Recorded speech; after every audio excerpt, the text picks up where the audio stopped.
The moment he called her desperate, Nora knew Christmas Eve was about to become her worst nightmare.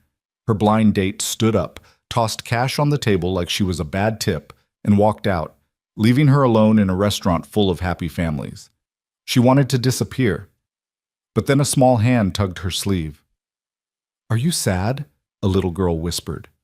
And everything changed. Stay with me until the end of this story, and comment what city you're watching from so I can see how far this journey has traveled. The restaurant smelled like garlic bread and broken dreams.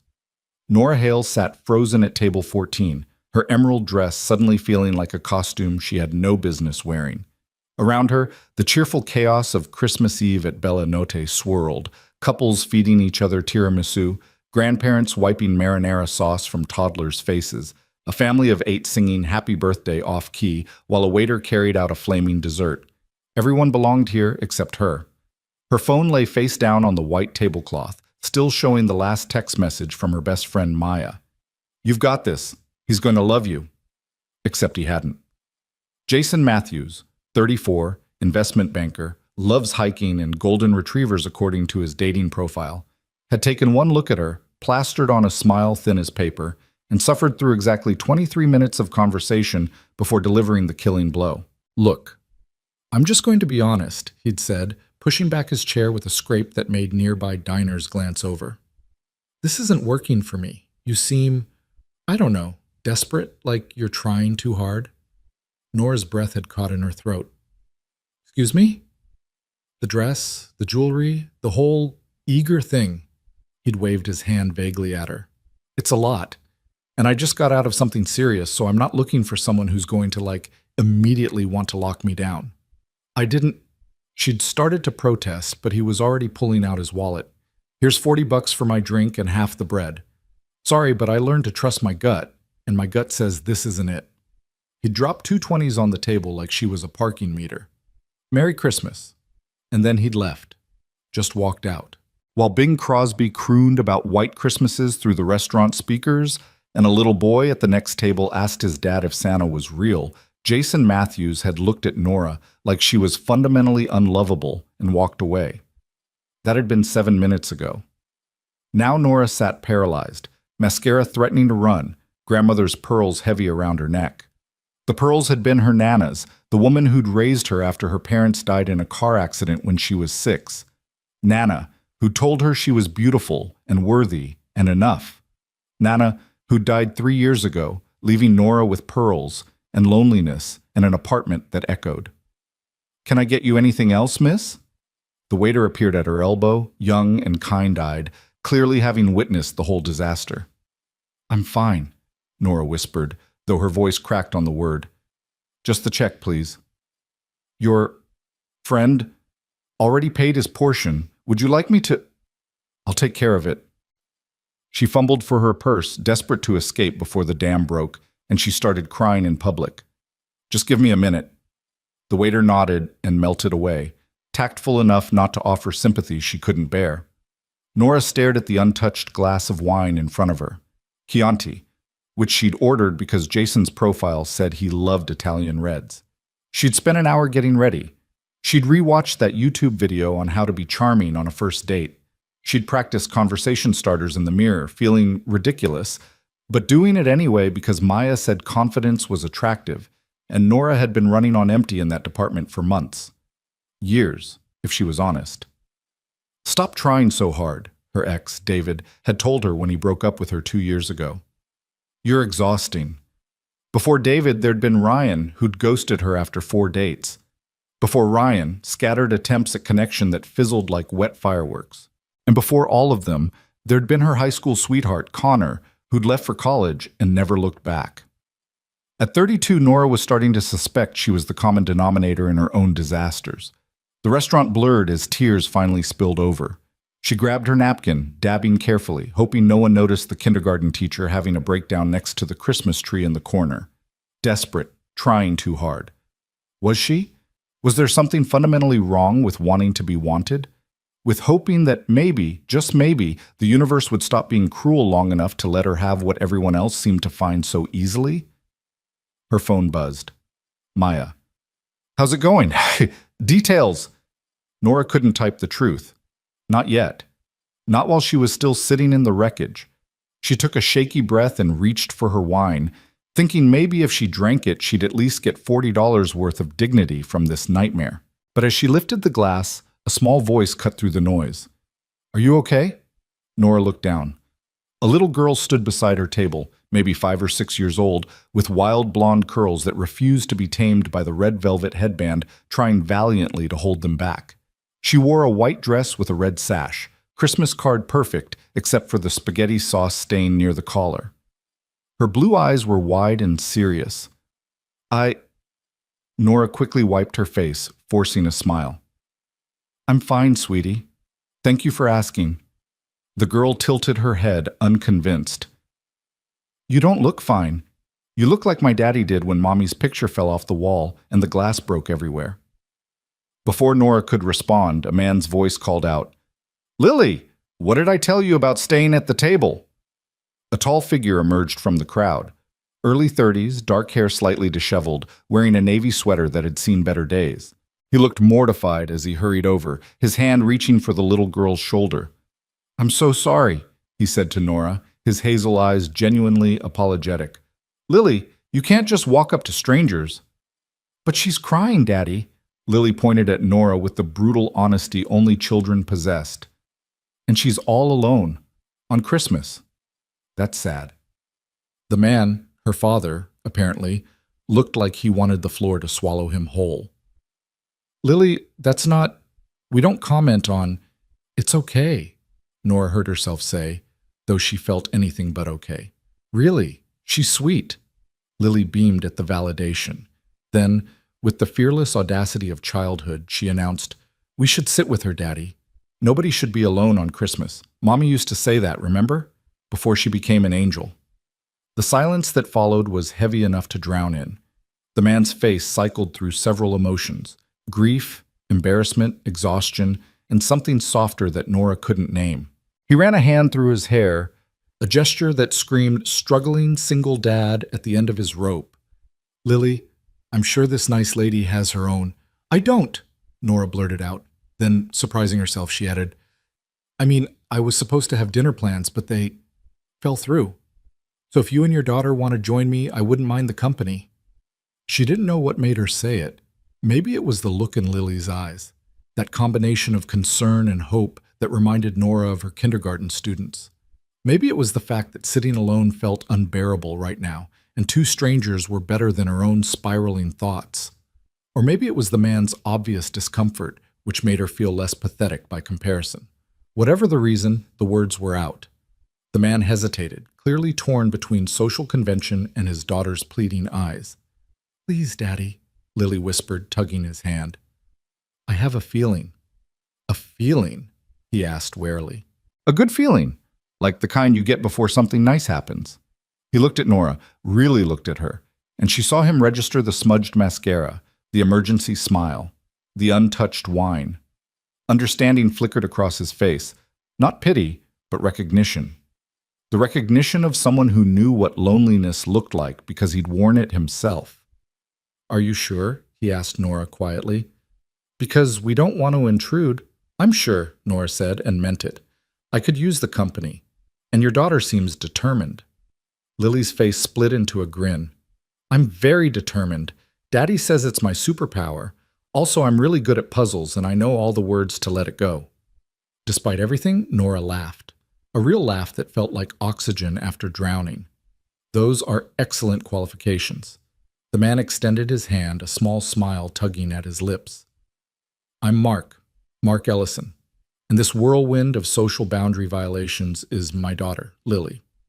"Nora Hale." She shook his hand, noting the calluses, the firm grip, the wedding ring conspicuously absent. "And I'm a kindergarten teacher, so social boundary violations are kind of my specialty." "You teach kindergarten?" Lily's eyes went wide. "That's the best job in the whole world, except being a princess, or a veterinarian, or a princess veterinarian." "It's pretty great," Nora agreed.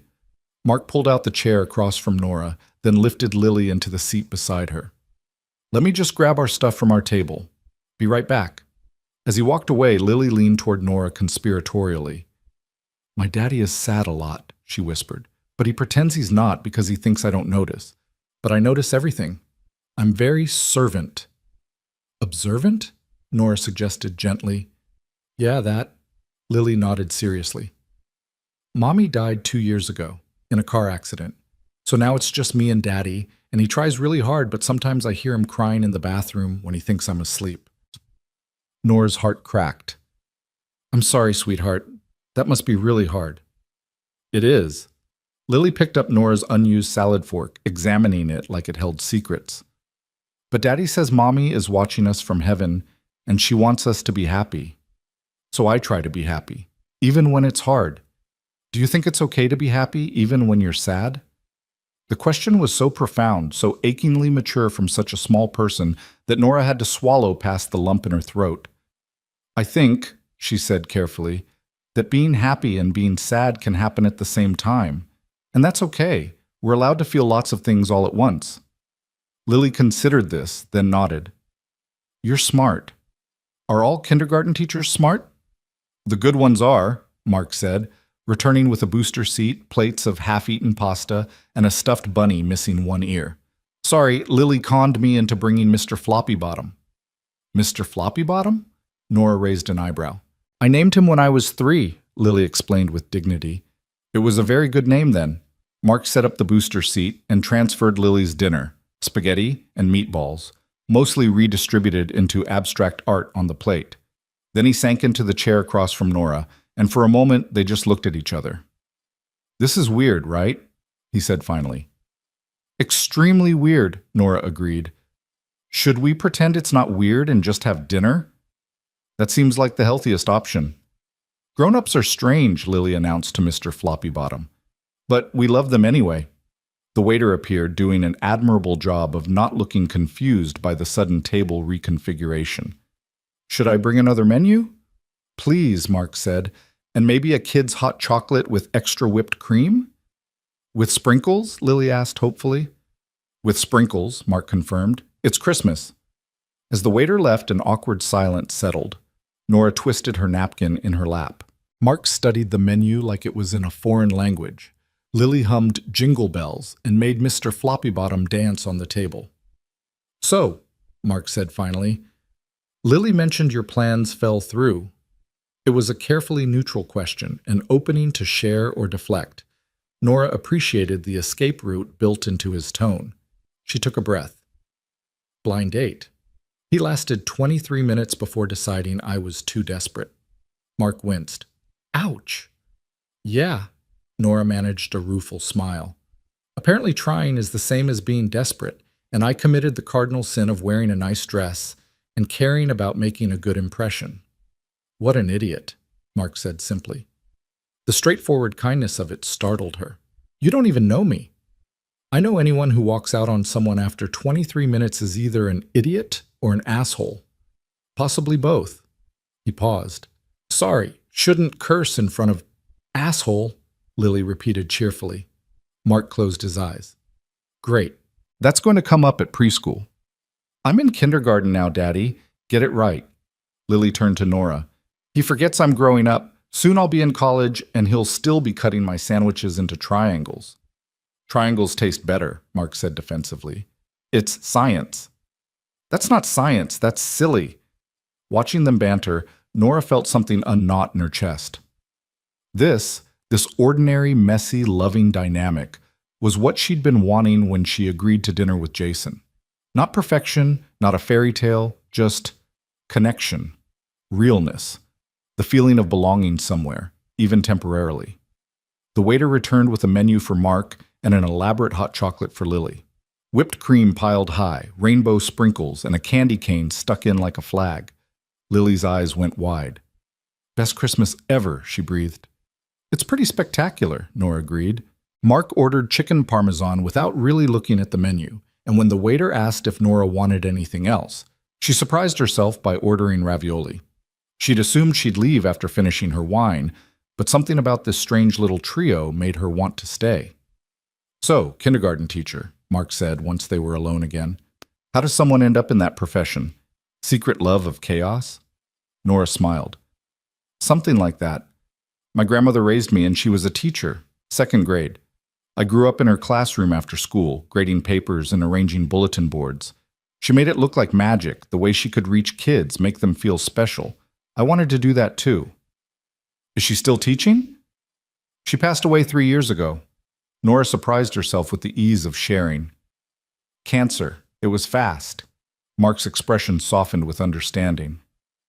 I'm sorry, that's really hard. It is. Nora traced the rim of her wine glass. She was my person, you know? After my parents died, she was everything. And when she was gone, I realized I'd built my whole life around her. My job, my apartment near her house, my routines. Suddenly I was 30 and alone, and didn't know how to be a person without her. I know that feeling, Mark said quietly. They shared a look. The recognition of grief. The unspoken understanding that loss rearranges you into someone you don't recognize. What about you? Nora asked. What do you do when you're not being ambushed into dinner by your socially fearless daughter? I'm an architect, residential mostly. I design houses for other people to have perfect lives in. His smile was wry. The irony is not lost on me. Daddy designs beautiful houses, Lily chimed in, mouth full of whipped cream. But we live in an apartment because houses are expensive. Expensive, Mark corrected automatically. And yes, houses cost money, which is why Daddy draws them instead of buying them. Will you draw me a house someday? Lily asked, a question Nora suspected she'd asked before. Someday, Mark promised, and the love in his voice was so raw it hurt to hear. When we can afford it, I'll design you the best house in the world, with a tower for a princess and a room for Mr. Floppy Bottom and a kitchen big enough for all the cookies we can bake. And a mom? Lily asked softly. The question dropped like a stone into water, ripples spreading through the silence. Mark's face went carefully neutral. Lily? I know Mommy's not coming back, Lily said matter-of-factly. She's an angel. But maybe someday there could be someone new, someone who could be like a mommy, but different. Nora's eyes stung. She looked away, pretending sudden interest in the Christmas tree lights. Mark reached across the table and took his daughter's small hand. Maybe someday, he said gently. But that's not something we need to worry about right now, okay? We're doing fine, just us. But you're lonely, Daddy. Lily's voice was so certain, so sad. I can tell. Hey, Mark squeezed her hand. I'm not lonely when I have you. You're my favorite person in the whole world. But when I'm asleep, who's your favorite person then? The question was so innocently devastating that Nora had to press her napkin to her eyes. Mascara be damned. We should probably talk about something else, Mark said, his voice slightly strained. He looked at Nora apologetically. Sorry, this wasn't exactly the dinner conversation you signed up for. It's okay, Nora said, and meant it. Honestly, it's nice, real, better than making small talk about hiking and golden retrievers. Golden retrievers? Lily perked up. I want a golden retriever. Can we get one, Daddy? We've talked about this. Our apartment doesn't allow pets. That's a dumb rule. Very dumb, Mark agreed. But rules are rules. But their food arrived and the conversation shifted to safer territory. Favorite Christmas movies, Lily, Home Alone. Mark, It's a Wonderful Life. Nora, The Muppet Christmas Carol. Worst cafeteria foods, Lily had strong opinions about mystery meat. And whether Santa was magic or science. Lily firmly in the magic camp, though she had some questions about the physics of reindeer flight. Nora found herself relaxing, laughing at Lily's observations and Mark's dry humor. He was easy to talk to, self-deprecating without being pathetic, and genuinely interested in what she had to say. When she told a story about one of her students trying to bring a frog to show and tell in his pocket, Mark laughed so hard he nearly choked on his chicken. You have a great laugh, Nora said without thinking. Mark looked surprised. Thanks. I haven't laughed much lately. Not like that. Their eyes met across the table and something passed between them. Not attraction, exactly. Or not just attraction. Understanding, maybe. Recognition. The sense that they were both people trying to stay afloat in deep water, and for tonight, they'd found a piece of driftwood to share. Tell me about being an architect, Nora said. Do you love it? Mark considered the question seriously. I do. There's something satisfying about taking someone's dream, the way they want to live, the life they want to build, and making it tangible. Creating spaces where people will fall in love, raise kids, grow old. It matters. That's beautiful. It's also a lot of technical drawings and building codes, but yeah, when I remember why I started, it's beautiful. He paused. What about teaching? Do you still love it? Most days, Nora said honestly, there are days when I want to hide in the supply closet and eat my feelings in chocolate. But then a kid who's been struggling finally understands something, or they draw me a picture, or they hug me goodbye like I'm the most important person in their world, and I remember why I do it. You must be good at it.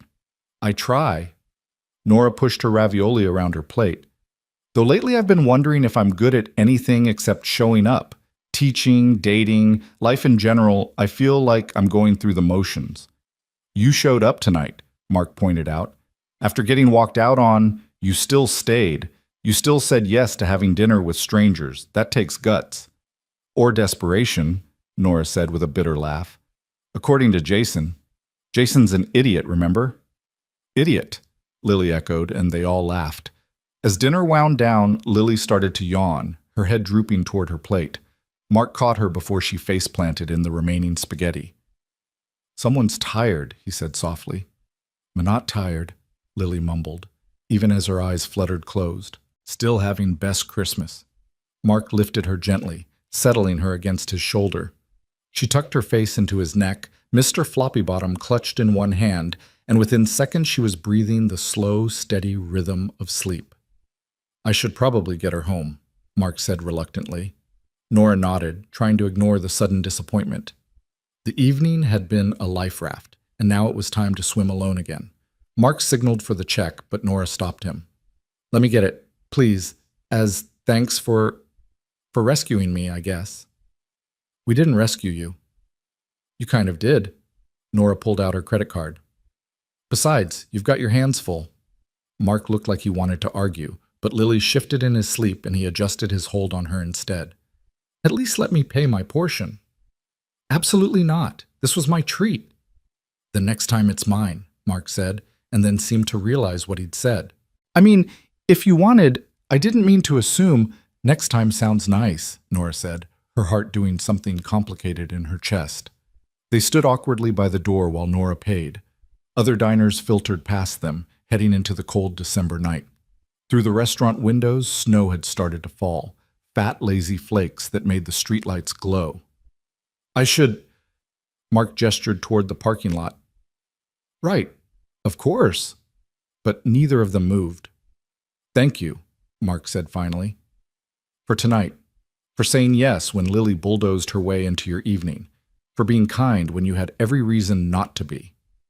Thank you for reminding me that not all men are Jason, Nora said, and that some Christmas miracles involve spaghetti stains and stuffed bunnies named Mr. Floppybottom. Mark smiled, really smiled, the kind that reached his eyes and made him look younger, less weighted by grief. Would it be okay if I got your number? I know tonight was weird, but I'd like to. I don't know. Get coffee? When Lily's in school. If you want. Nora's breath caught. I'd like that. They exchanged numbers, fingers fumbling with phones while trying not to wake Lily. Then they were outside, snow catching in their hair, their breath forming clouds in the frozen air. Merry Christmas, Nora, Mark said softly. Merry Christmas, Mark. He carried Lily toward an older SUV parked under a streetlight. Nora watched them go, the tall man and the sleeping girl, their figures growing smaller against the snow. Just before he reached the car, Mark turned back. Hey, he called. For what it's worth. You weren't trying too hard. Jason just wasn't trying hard enough. And then he was gone. Driving away into the snowy night, leaving Nora standing alone in the parking lot with snowflakes melting on her cheeks and something that felt dangerously close to hope blooming in her chest. She pulled out her phone and texted Maya. Dinner went in an unexpected direction. Call you tomorrow. But Maya, I think I'm going to be okay. As she drove home through the silent streets, Christmas lights blurred into watercolors by the snow. Nora thought about Lily's question. Is it okay to be happy even when you're sad? Maybe it was. Maybe that was the whole point, finding moments of light in the darkness, saying yes to strangers who became friends, believing that the worst night of your life might just be the doorway to something better. She parked outside her apartment, but before going inside, she sat in the car and looked at her phone. Mark had texted, "Home safe." Lily woke up long enough to ask if you're real or if she dreamed you. I told her you're real. Thanks again for tonight. Nora smiled and typed back, "Tell her I'm real. And thank her for walking over. She saved me tonight." 3 dots appeared. She has a way of doing that. Sweet dreams, Nora. Sweet dreams, Mark. Nora climbed the stairs to her 3rd-floor apartment, the one that still smelled faintly of her grandmother's lavender sachets, the one that had felt like a tomb for the past 3 years. But tonight, as she unlocked the door and stepped inside, it felt different, less like an ending, more like a pause before something new could begin. She hung her grandmother's pearls on their hook, changed into pajamas, and crawled into bed. Outside, snow continued to fall on the silent city, on families sleeping in warm houses, on lonely people hoping for miracles, on a kindergarten teacher who'd been rejected and rescued in the same night. And somewhere across town, in a small apartment where the walls were thin and the heating was temperamental, a widowed father tucked his daughter into bed and allowed himself to believe, just for a moment, that maybe loneliness wasn't forever. Maybe sometimes the worst nights led to the best mornings. Maybe sometimes all it took was a little girl brave enough to ask, "Are you okay?" And a woman brave enough to answer honestly. Maybe, just maybe, they were all going to be fine. The coffee shop smelled like cinnamon and second chances.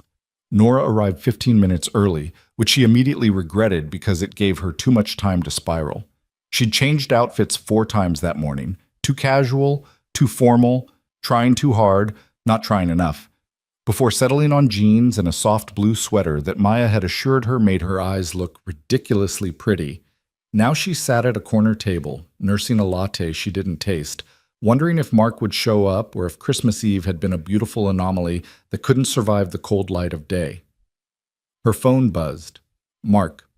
Running 5 minutes late. Lily insisted on helping me pick a shirt. Apparently, I own nothing acceptable.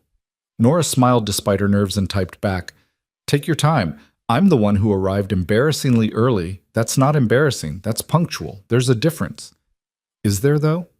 Lily says yes. She's very wise. 3 days had passed since Christmas Eve. 3 days of texts that started casual and grew longer, more honest. Mark had sent a photo of Lily making snow angels, captioned, "She asked if you like snow angels.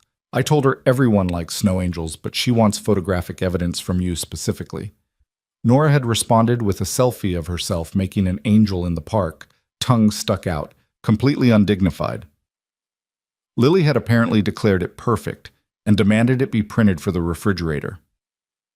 The bell above the coffee shop door chimed, and Mark walked in, cheeks flushed from cold, hair slightly damp from melted snow. He wore a dark gray Henley that Lily had chosen well, and when his eyes found Nora across the room, his face broke into a smile that made her stomach flip. "Hi," he said, sliding into the chair across from her. "Hi." They grinned at each other like idiots for a moment before Mark cleared his throat. "So, coffee. We're doing this." "We're doing this," Nora confirmed. "How's Lily?" "Currently with my mother, probably being fed her weight in cookies and taught card games involving money." Mark signaled to the barista. "My mom still thinks she can turn Lily into a poker shark. I've accepted this is beyond my control." "Your mom sounds fun." "She's a force of nature. Raised 3 boys mostly by herself after my dad died. Refuses to admit she's 70 and has opinions about everything." His voice was warm with affection. "She'll want to meet you. Fair warning. She's been on me about getting back out there for a year now." The casual mention of meeting his mother sent a small thrill through Nora. "Does she know about me?" "I may have mentioned that Lily made a friend, and that said friend is a kindergarten teacher who doesn't mind being ambushed by socially aggressive 5-year-olds. Mark ordered an Americano, then turned back to Nora. "I didn't tell her it was a blind date gone wrong. Seemed like your story to share or not share." I appreciate that." Nora wrapped her hands around her latte.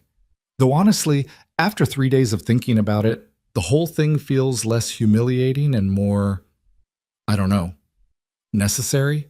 Like it had to happen that way so I'd be sitting alone when Lily walked over. Lily calls those universe moments, Mark said. She's convinced the universe arranges things when people need them. When Sarah, my wife, died, Lily told me the universe made Mommy an angel because heaven needed her more than we did. She was 3. The rawness in his voice made Nora ache. That's beautiful. And heartbreaking. That's pretty much grief in a nutshell. Mark accepted his coffee from the barista with a nod of thanks. Beautiful and heartbreaking, sometimes in the same breath. They fell into silence, but it wasn't uncomfortable. Around them, the coffee shop hummed with after-Christmas activity. College students hunched over laptops, a book club arguing about plot holes, a teenager teaching their grandmother how to use Instagram. Normal life, ordinary and precious. Can I ask what happened? Nora ventured. With Sarah. You don't have to. No, it's okay. Mark stared into his coffee like it held answers. Car accident, black ice, wrong place, wrong time. She was on her way home from a work thing. Someone ran a red light going 50 in a 25 zone. She died on impact. They told me she didn't suffer, which is supposed to be comforting, but mainly it just means I didn't get to say goodbye. God, Mark, I'm so sorry. The worst part was telling Lily. His hands tightened around his cup. How do you tell a 3-year-old that Mommy's not coming home? That bedtime stories and birthday parties and first days of school will all happen without her? Lily kept asking when Mommy would be back from the hospital. She thought died meant sick. It took weeks for her to understand permanent. Nora reached across the table and covered his hand with hers. You're an amazing dad. That much is obvious. I'm a disaster dad who forgets to sign permission slips and feeds her cereal for dinner twice a week. You're a dad who shows up, who loves her, who brought her to a nice restaurant on Christmas Eve, even though you were probably exhausted. That's not disaster, that's dedication. Mark turned his hand over, lacing his fingers through hers. You're easy to talk to, dangerously easy. Is that bad? It's terrifying, he admitted. Sarah was it for me. High school sweethearts, married at 23, built our whole lives together. After she died, I couldn't imagine wanting anyone else. Didn't think I'd ever feel anything again. Nora's heart hammered. And now? Now I'm sitting in a coffee shop holding hands with a woman I met 3 days ago, and it feels like breathing after holding my breath for 2 years. He met her eyes. So yeah, terrifying. I'm terrified too, Nora confessed. Every relationship I've had has ended with someone telling me I'm too much or not enough. I'm terrified of being that person again, the one who tries too hard and scares people away. You didn't scare me away. You also didn't have much choice. Lily kind of forced your hand. Mark smiled. True, but I texted you after, asked you to coffee. That wasn't Lily, that was me, wanting to see you again because I couldn't stop thinking about the woman who said yes to having dinner with strangers and made my daughter laugh and looked at me like I wasn't broken. You're not broken, Nora said fiercely. Neither are you. He squeezed her hand. Different isn't broken, changed isn't broken. And anyone who made you feel broken was an idiot who didn't deserve you. They sat there, hands linked across the table, while the coffee shop bustled around them and snow fell past the windows. It felt fragile and enormous at the same time, this thing growing between them, tender and tentative and terrifying. So what do we do? Nora asked. With this? Honestly, I have no idea. Mark laughed softly. I haven't dated since high school. I don't know the rules anymore. Do people still go to movies? Is dinner too formal? Am I supposed to wait 3 days between texts? You've been texting me every day. Yeah, well, rules are overrated. I think we make our own rules, Nora said. We go slow. We're honest. We don't pretend to be anything we're not. I can do honest. Mark paused. Honest is that I'm a package deal. Lily comes first always, and she's already attached to you, which means if this, whatever this is, doesn't work out, she gets hurt. I need to know you understand that. The weight of responsibility settled over Nora, but it didn't feel heavy. It felt right. I understand, and I would never hurt her, or you. I believe you. And the simple certainty in his voice made Nora want to cry. They talked for 2 hours, coffee growing cold, conversation flowing easily from childhood memories to favorite books to the mundane details that built a life. Mark's mother's lasagna recipe, Nora's student who thought hamsters were baby rabbits, the way grief sneaked up at random moments, the small joys that made days bearable. "I have a confession," Mark said eventually, glancing at his watch. "I told my mom I'd be back by 2 to pick up Lily, but I don't want to leave." "So don't," Nora said impulsively. "Call your mom. Ask if she can keep Lily a little longer. We could, I don't know, walk around. It's nice out." Mark's face lit up. "Yeah? Yeah." He called his mother, who apparently answered with, "About time you asked for more time. I raised you better than to limit a good date to 2 hours."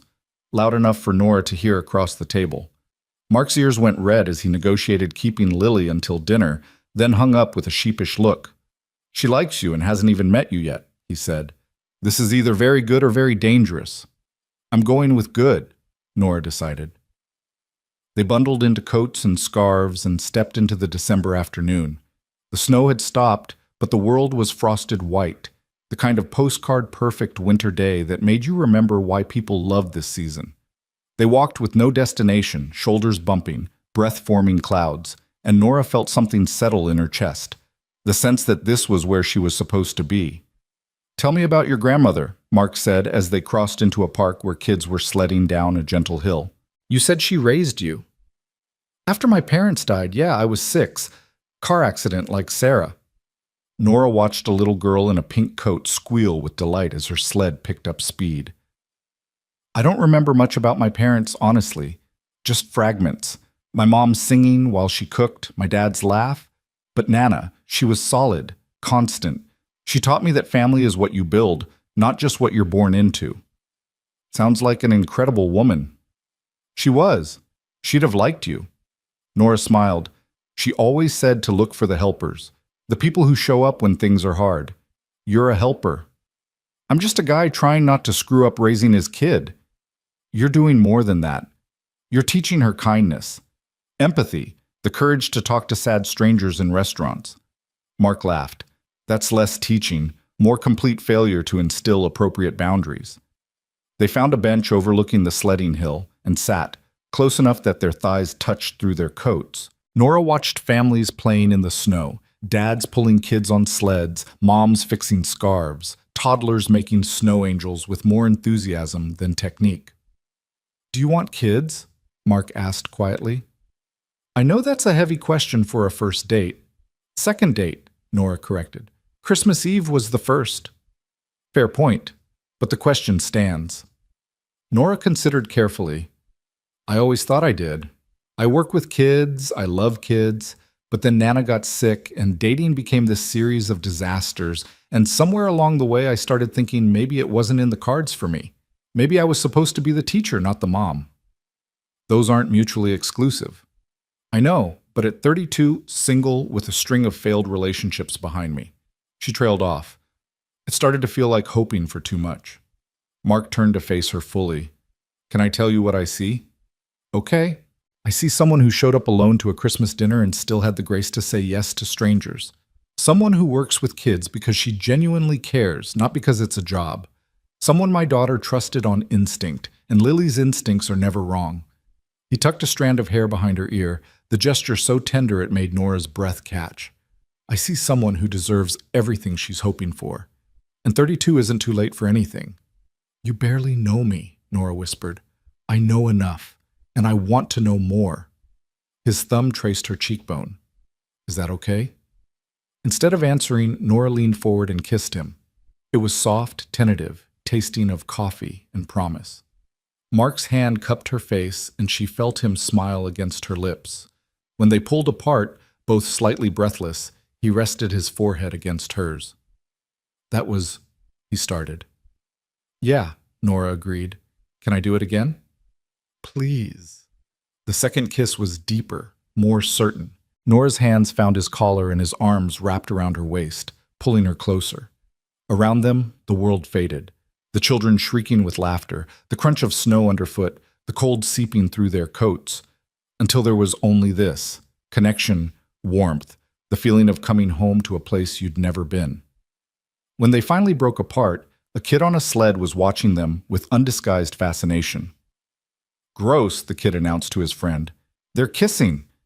Mark laughed, the sound bright and unguarded. "Sorry, kid. That's what happens when you get old." "I'm never getting old," the kid declared, and sledded away.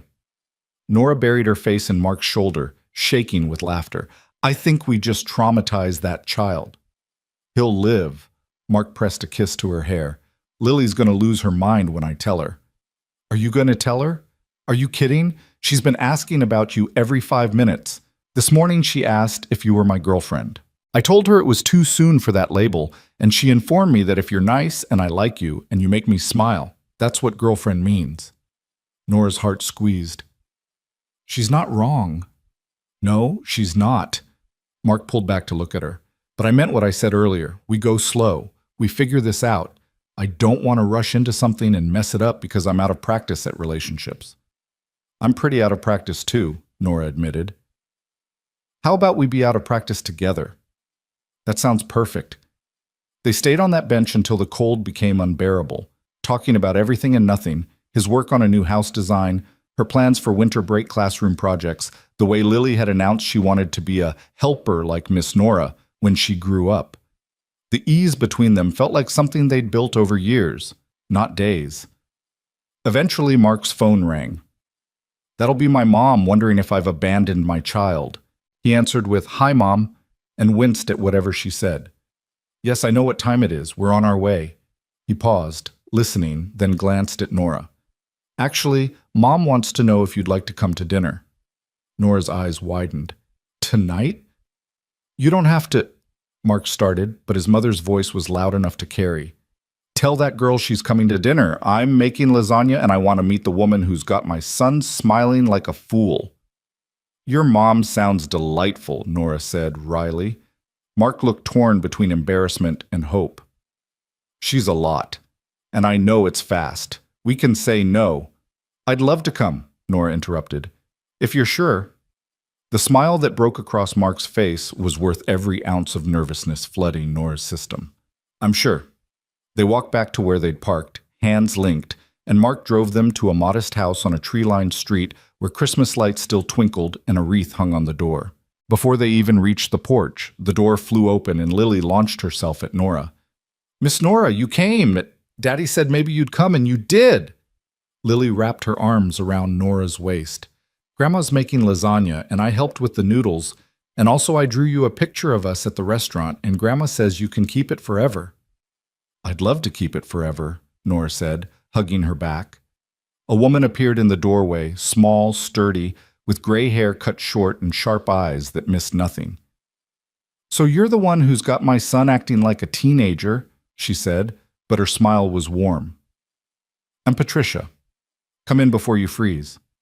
Inside, the house was chaos in the best way. Family photos covering every surface.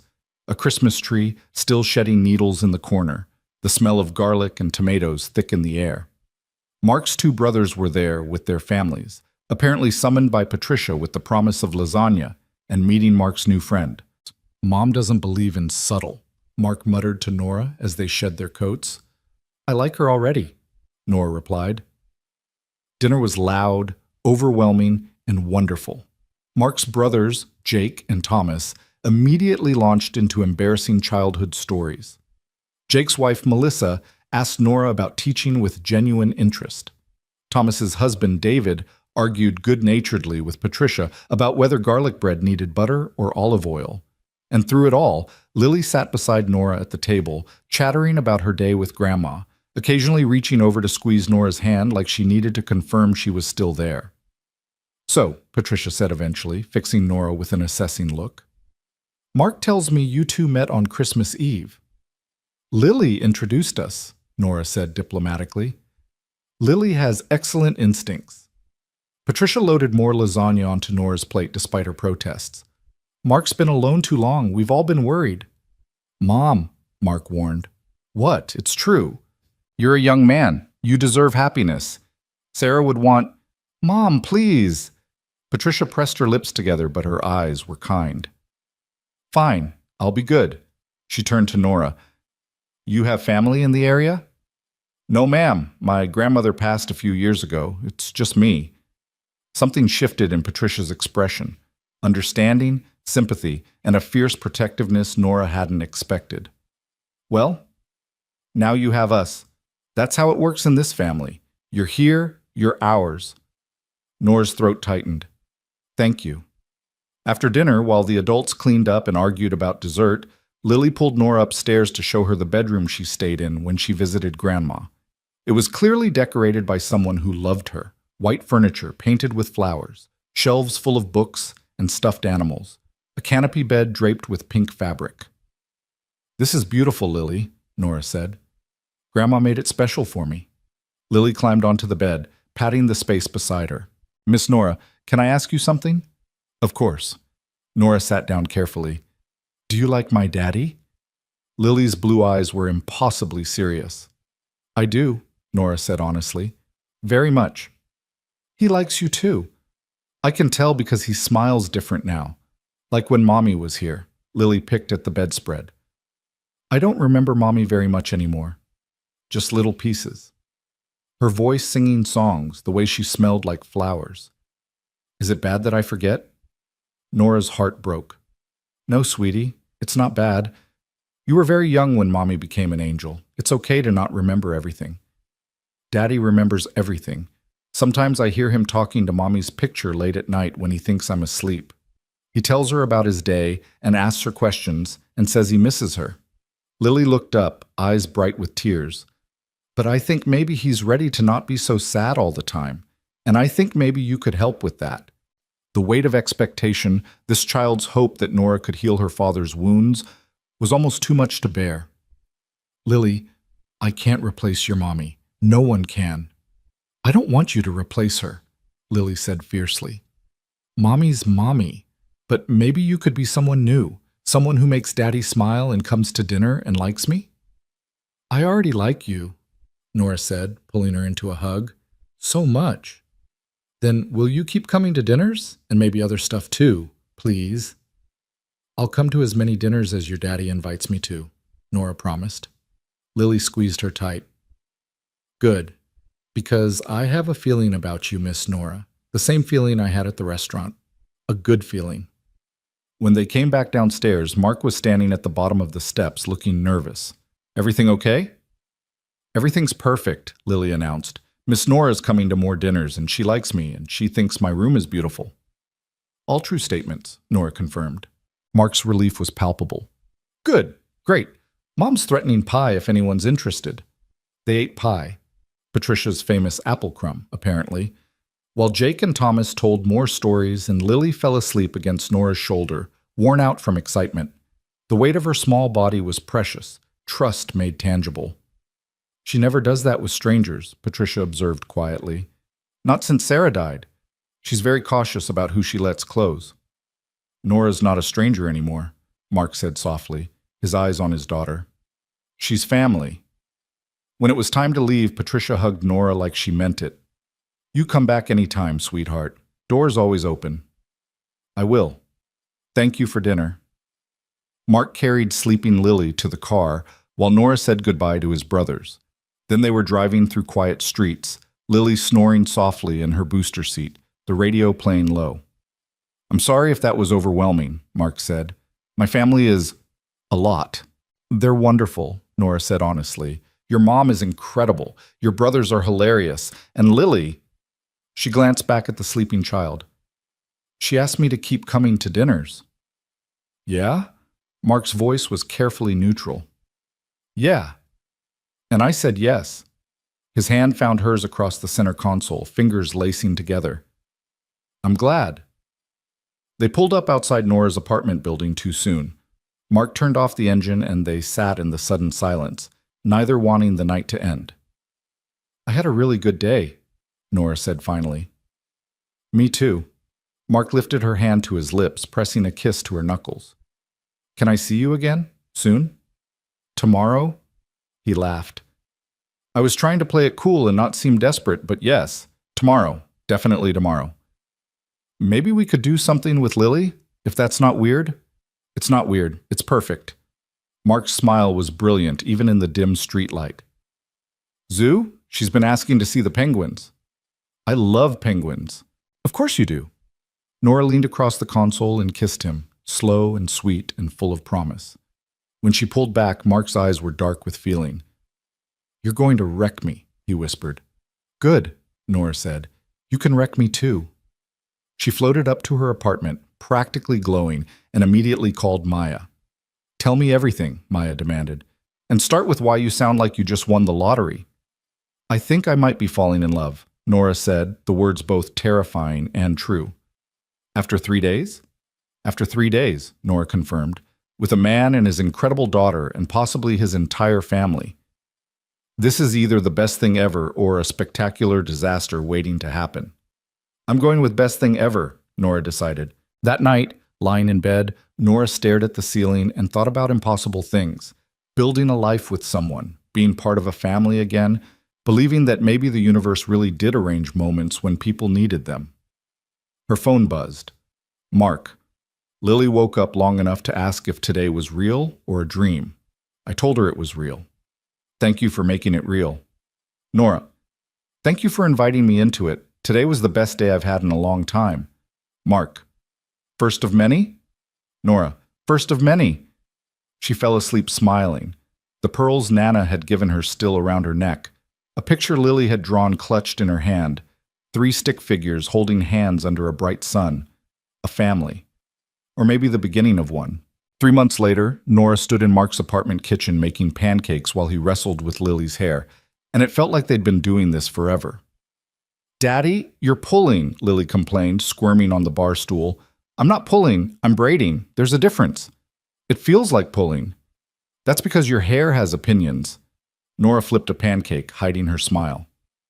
Saturday mornings had become their routine. She'd arrive early with strawberries and orange juice. Mark would attempt increasingly complex hairstyles he'd learned from YouTube, and Lily would narrate their lives like a documentary filmmaker.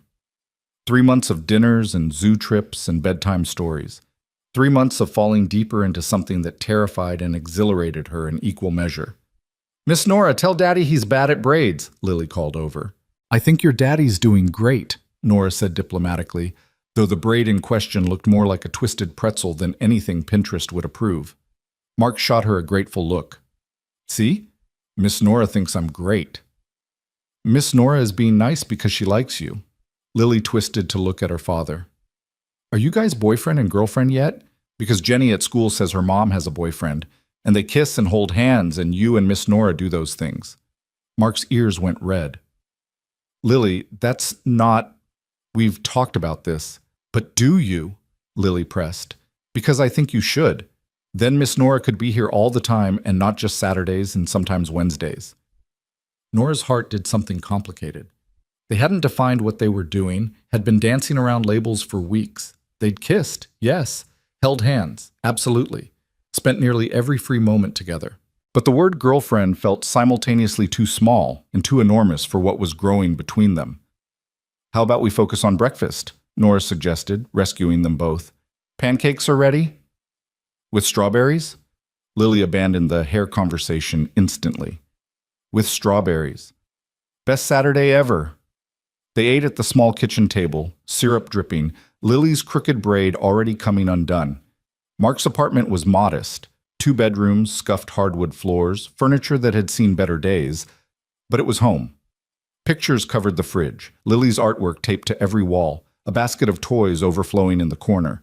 And in the living room, on the mantel, a photo of Sarah smiled down at them, beautiful, blonde, frozen at 28. Nora had learned not to flinch when she saw it.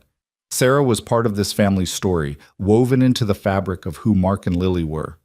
Loving them meant making peace with that ghost. Daddy, can we go to the park after breakfast? Lily asked, mouth full of pancake. Don't talk with your mouth full, Mark said automatically. And yes, if Miss Nora wants to come. I always want to come, Nora said, and meant it. At the park, they pushed Lily on swings until her delighted shrieks drew attention from other parents. Mark caught Nora's hand as they walked to the slide, pulling her close.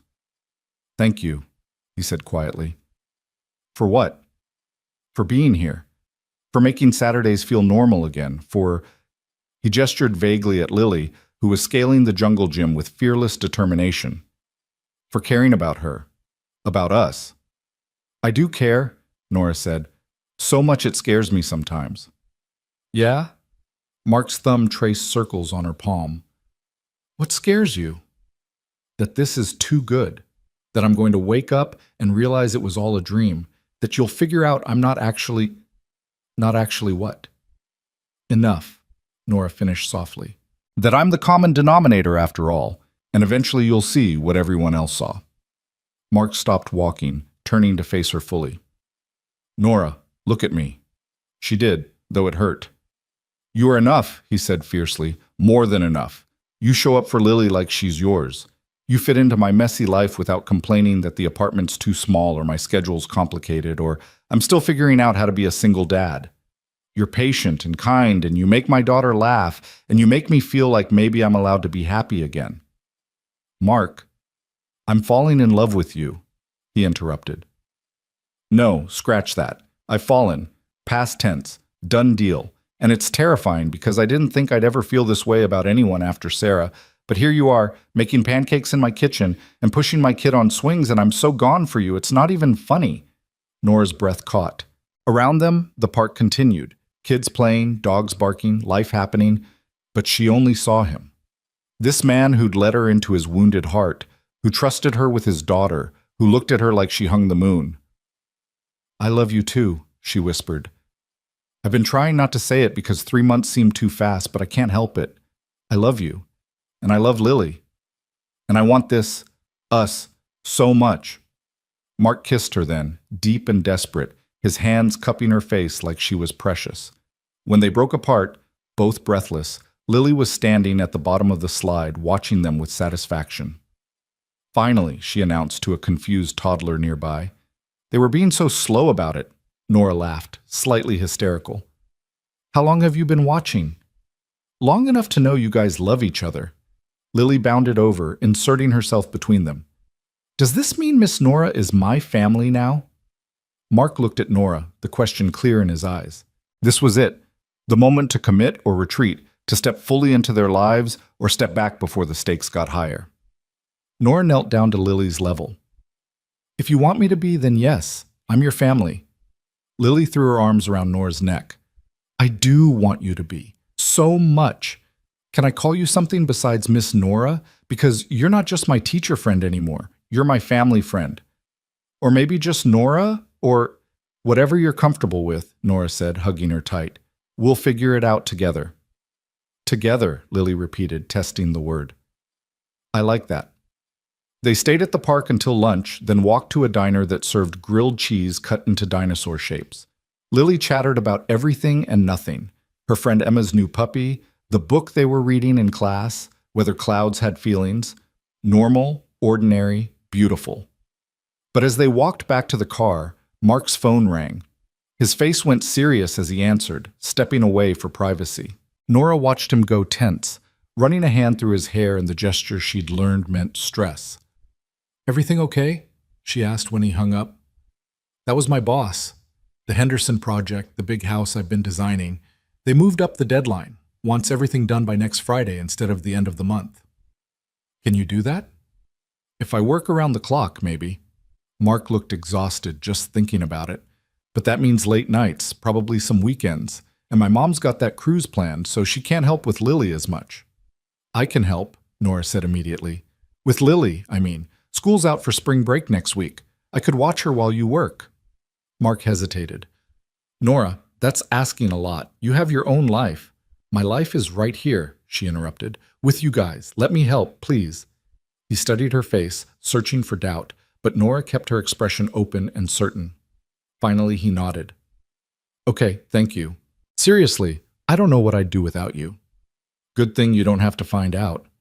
The next week tested them all. Mark left before dawn and came home after dark, surviving on coffee and stress. Nora moved into their routine seamlessly, picking Lily up from aftercare, making dinner, helping with homework, putting her to bed when Mark was too buried in blueprints to surface. It should have felt like playing house, like trying on a role that didn't quite fit.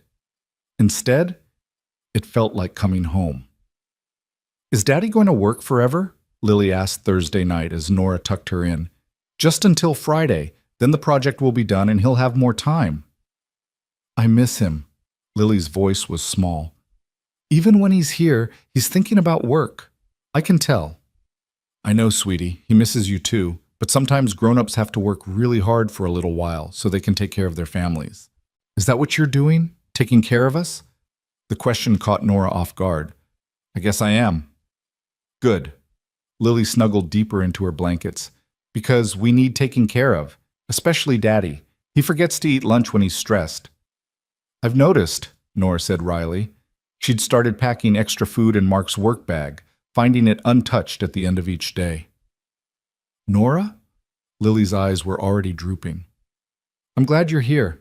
It's like having a mom again. Not the same as Mommy, but close.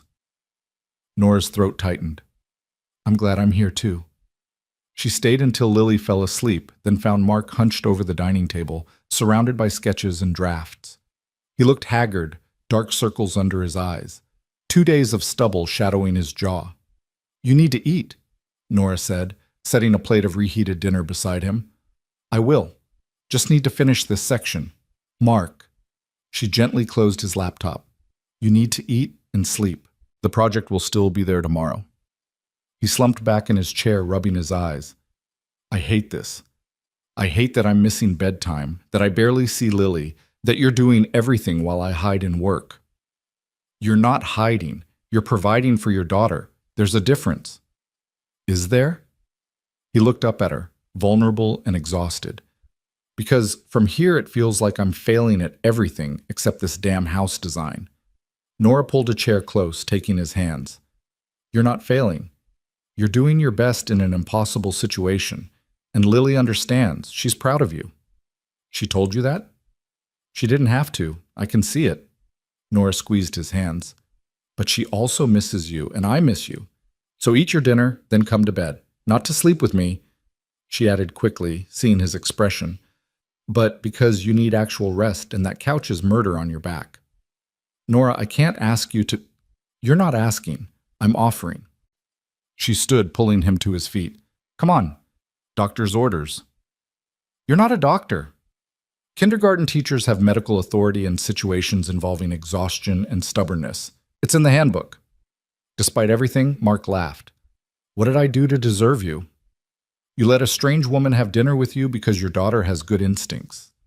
Nora led him to the bedroom, pushed him to sit on the bed. Now eat while I grab you something comfortable to sleep in. She found sweatpants in his dresser, tried not to feel invasive going through his things. This was intimacy of a different kind. Learning where he kept his socks, which drawer held his t-shirts, how he organized his life. When she turned back, Mark was eating mechanically, his eyes distant. Where are you? She asked softly. Thinking about Sarah. He set down his fork. She was good at this, at keeping me grounded when work got crazy.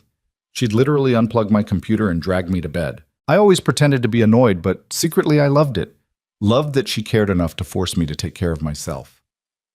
Nora sat beside him, close but not crowding. I'm not trying to replace her.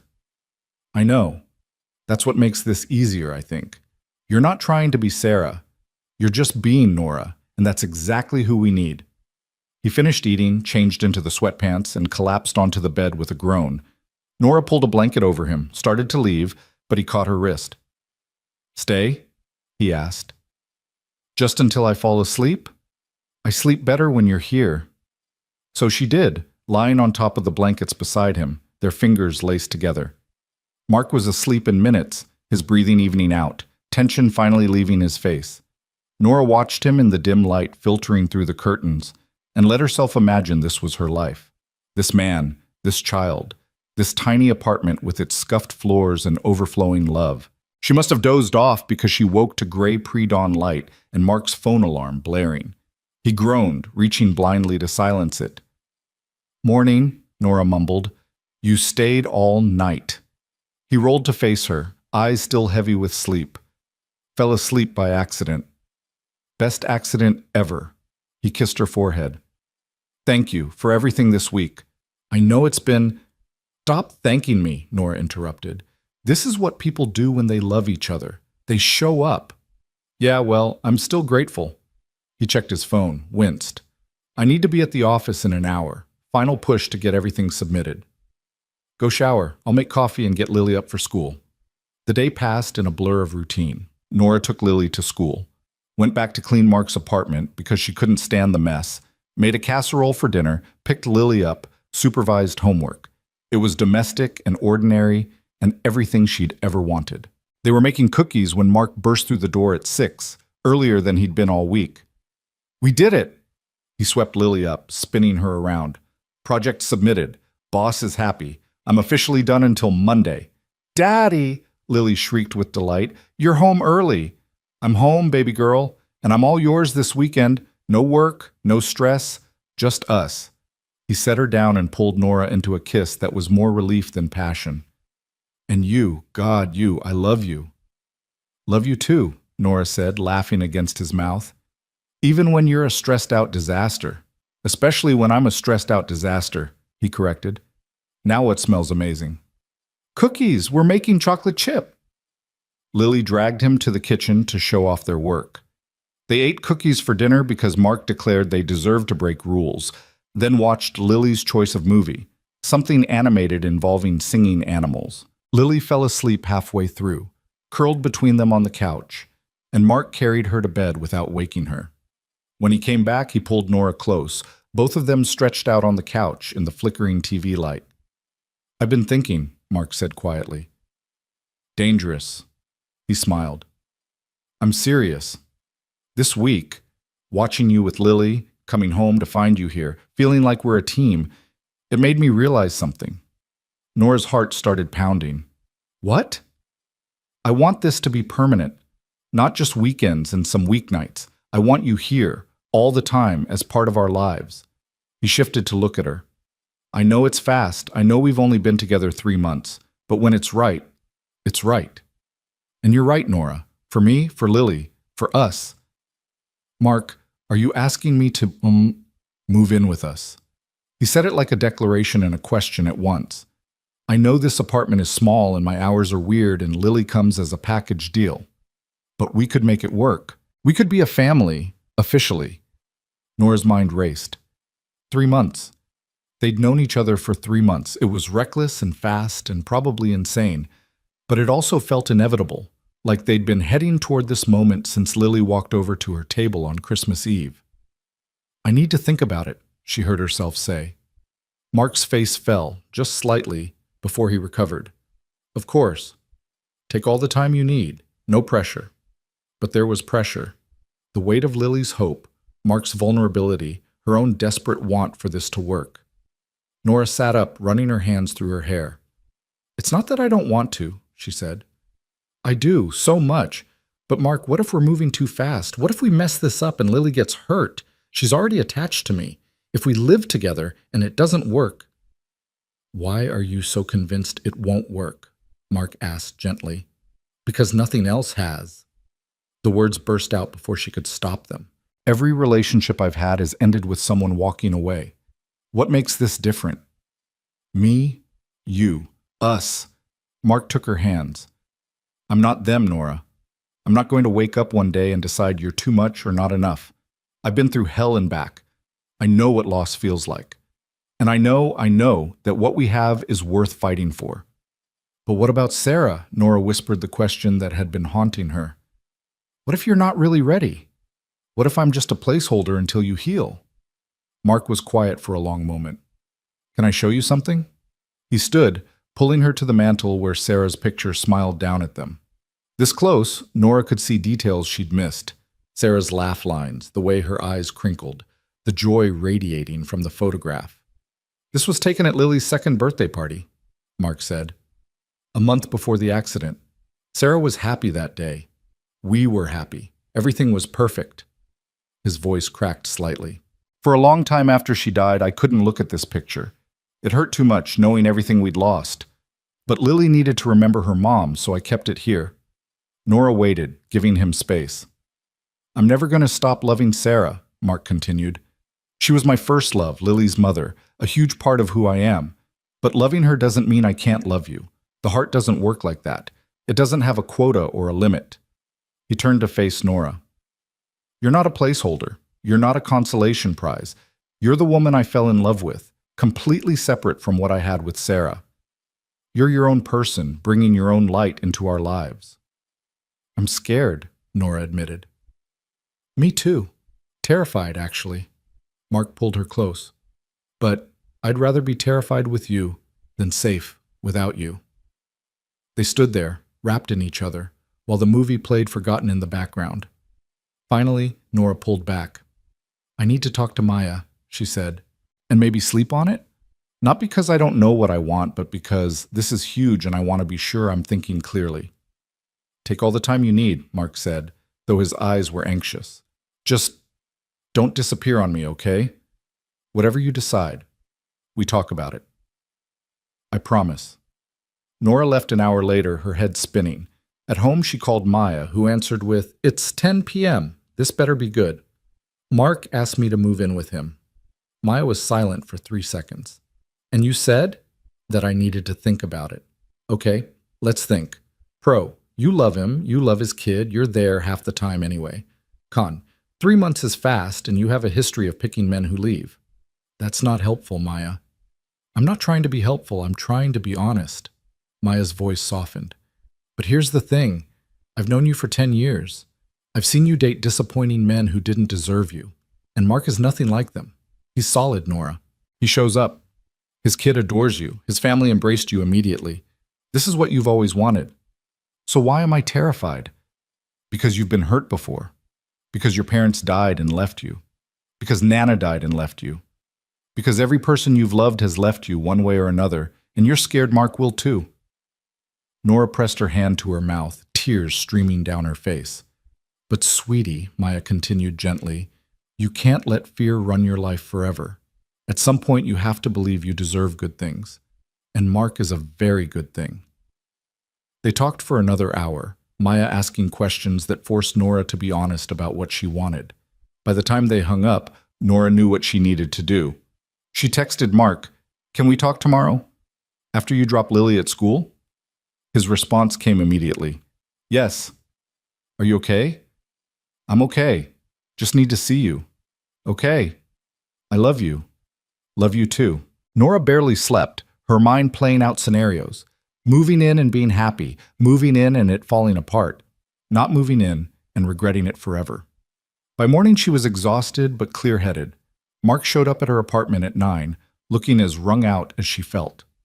I've been up all night, he said, convinced you were going to say no. Can I show you something first? Nora led him to her bedroom, to the pictures on her dresser. This is Nana at my college graduation. This is my parents. I don't remember them, but Nana said I have my mom's smile. And this, she picked up a small frame, is from Christmas Eve. Patricia took it, the 3 of us at dinner. In the photo, Lily was between them, grinning at the camera. Mark and Nora were looking at each other, their expressions soft with something that looked a lot like love.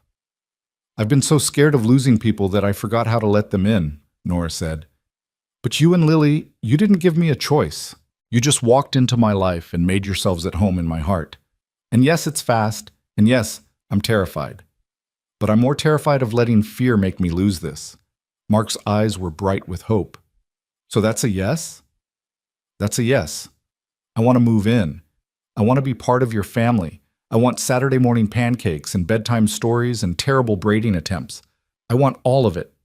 Mark kissed her like she was air and he'd been drowning. When they broke apart, both laughing and crying, he said, Lily's going to lose her mind. Good. I love when she loses her mind. They picked Lily up from school together, both of them vibrating with excitement. Lily took one look at their faces and demanded, What happened? Nora has something to tell you, Mark said. Nora knelt down to Lily's level. How would you feel if I moved in with you and your daddy? If I was there every morning for pancakes and every night for bedtime stories? Lily's eyes went wide. Forever? Forever? The squeal that erupted from Lily could probably be heard in the next county. She launched herself at Nora, nearly knocking her over, wrapping her arms and legs around her like a koala.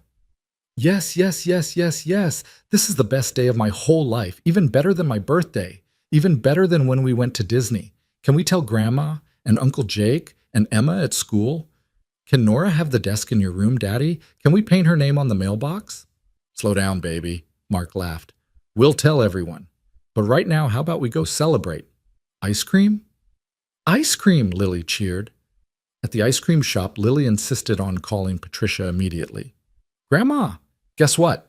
Nora's moving in and we're going to be a real family and it's perfect. Patricia's delighted response was loud enough for the whole shop to hear. That night, after Lily was finally asleep from excitement, Mark and Nora lay in his bed, their bed now, and talked about logistics. When she'd move her stuff, how they'd rearrange the apartment, what it would look like, this life they were building. I know it's not perfect, Mark said. The apartment's small, money's tight sometimes. Lily's going to test boundaries. It's perfect to me, Nora interrupted. Perfect doesn't mean easy. It means right. And this is right, Mark. Us. This family we're building. He kissed her temple. Thank you for saying yes, for taking a chance on us. Thank you for asking, for seeing me as someone worth taking a chance on. They fell asleep tangled together, and when Nora woke in the morning to Lily jumping on the bed yelling, Nora's here forever, forever, ever, she couldn't stop smiling. This was her life now. These were her people. And for the first time in years, Nora wasn't afraid of losing them. She was just grateful they were hers. Moving day arrived on a Saturday morning in April, when the world smelled like rain and new beginnings. Nora stood in her apartment, the one she'd shared with Nana's memory for 3 years, and felt the weight of what she was leaving behind. The couch where Nana had taught her to knit. The kitchen where they'd made Sunday dinners. The bedroom where Nora had cried herself to sleep after the funeral, certain she'd never feel whole again. You okay? Maya appeared in the doorway, car keys in hand. Because you've been staring at that wall for 5 minutes and it's getting weird. I'm saying goodbye, Nora said softly. Maya's expression gentled. To Nana? To the person I was when I lived here. The lonely one who thought she'd always be alone. Nora touched the wall, feeling foolish but needing the gesture. I was so sad here, Maya, for so long, and now I'm leaving to be happy somewhere else, and it feels like betrayal. It's not betrayal, it's growth. Maya crossed the room, pulling Nora into a hug. Nana would be so proud of you. You know that, right? She'd love Mark and Lily. She'd be thrilled you're building a family. I wish she could meet them. Maybe she already has. Universe moments, remember? Maybe she arranged the whole thing. Nora laughed wetly. That's very Lily of you. That kid's rubbing off on me. Speaking of which, we should get moving before she actually explodes from anticipation. She's texted me 4 times asking when you're arriving. The drive to Mark's apartment took 20 minutes, but felt like crossing into a different life. Maya's car was packed with Nora's essentials, clothes, books, the photos from her dresser, Nana's recipe box. The furniture would stay with the apartment.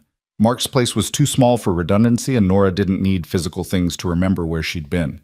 She needed to make space for where she was going. When they pulled up, Lily was waiting on the front steps, practically vibrating. The moment Nora stepped out of the car, Lily launched herself forward. You're here! You're really here! I helped Daddy clean, and we made space in the closet, and I picked flowers from Grandma's garden to make your new room pretty. The words tumbled out without pause for breath. Slow down before you pass out, Mark said, emerging from the building. He looked at Nora and smiled, that slow, warm smile that still made her heart skip. Welcome home. Home. The word settled into Nora's chest like it belonged there. The next few hours were chaos. Maya and Mark hauled boxes while Lily supervised by offering constant commentary. Jake and Thomas showed up unannounced with pizza and beer, claiming they were just being helpful, but really wanting to witness this milestone. Patricia arrived with a casserole and the aforementioned garden flowers, immediately reorganizing Nora's kitchen items properly. Mom, she literally just moved in, Mark protested as Patricia rearranged the spice rack, and now she won't spend 3 weeks looking for the oregano. Patricia patted his cheek. You're welcome. By evening, most of Nora's belongings had found homes in the small apartment. Her clothes hung beside Mark's in the closet, their shoes jumbled together by the door. Her books filled the empty shelf beside his architecture volumes. Her toothbrush sat in the holder next to his, domestic and intimate in a way that made her blush. This is surreal, Nora said, watching Mark attempt to fit her coffee mugs into an already packed cabinet. Good surreal or bad surreal? Good. Definitely good. She took a mug from his hand, setting it aside. But also overwhelming. Everything's changing so fast. Mark pulled her close, resting his chin on her head. We can slow down if you need to. Set whatever pace feels right. No, I don't want to slow down. I just want to... Nora paused, searching for words. I want to make sure we're doing this right. For Lily, especially. She's so excited, but what if the reality doesn't match her expectations? What if I disappoint her? You couldn't disappoint her if you tried. She worships you. Now, yes, but what about when I'm here every day and the novelty wears off? What about when I have to be the bad guy and enforce bedtime or make her eat vegetables? Then you'll be her parent, Mark said simply, because that's what this is, Nora. You're not just my girlfriend living here. You're stepping into a parental role with Lily, and that comes with all the messy, complicated, sometimes frustrating parts, not just the fun stuff. The weight of it hit Nora fully. She wasn't just moving in with her boyfriend. She was becoming a parent to a 6-year-old who'd already lost one mother. The responsibility was staggering. What if I mess it up? She whispered. Then we'll fix it together. Mark tilted her face up to meet his eyes. You're not alone in this, remember? We're a team, and Lily already loves you. You've earned that, not by being perfect, but by showing up consistently and caring about her. That's not going to change because you live here now. Promise? Promise. Lily burst into the room before Nora could respond, Mr. Floppybottom clutched in one hand. Can we do bedtime story together, all three of us, as our first night being a real family? Mark glanced at Nora, checking. She nodded, swallowing past the emotion in her throat. Absolutely, Mark said. Go pick a book while we finish up here. Lily raced off, and Maya appeared in her wake, purse over her shoulder. I'm heading out. You guys need anything before I go? We're good. Thank you for everything today. Maya hugged Nora tight. You're doing the right thing, she whispered. I'm proud of you. After everyone left, the apartment felt simultaneously too full and just right. Boxes still needed unpacking, her things looked foreign mixed with Mark's, and the reality of cohabitation loomed large. But when they gathered in Lily's room for bedtime, Mark on one side of her bed, Nora on the other, reading about brave princesses and dragons, it felt like the most natural thing in the world. Best day ever, Lily murmured as her eyes drooped. Even better than Christmas. Even better than Christmas, Mark teased. That's pretty high praise. It's true, because now every day gets to be like this. Lily reached for both their hands. Together. After she fell asleep, Mark and Nora stood in the doorway watching her breathe, peaceful and secure. Thank you, Mark said quietly. You keep thanking me. Stop it. I'll stop when it stops being true. He laced his fingers through hers. Come on, let's go to bed. Tomorrow we can stress about unpacking. Their first night sharing a bed as official cohabitants was less romantic than Nora had imagined. They were both exhausted. Mark snored, and Nora woke at 3 a.m. disoriented about where she was. But when she remembered, Mark's arm around her waist, his apartment now theirs, Lily sleeping down the hall, she smiled into the darkness and let herself believe this was real. The next few weeks were an adjustment. Nora learned Mark was terrible at closing cabinets and left wet towels on the bathroom floor. Mark discovered Nora needed 20 minutes of silence with coffee before she could human in the mornings. They negotiated space in a too-small apartment, figured out grocery shopping as a unit, and established routines that worked for all three of them. But it was Lily who struggled most. 2 weeks after Nora moved in, Lily had her first meltdown. It started small. Nora asked her to pick up her toys before dinner, a reasonable request. But Lily's face crumpled and she shouted, "You're not my mom! You can't tell me what to do!" The words landed like a slap. Nora stood frozen in the living room, toys scattered around her feet, while Lily ran to her bedroom and slammed the door.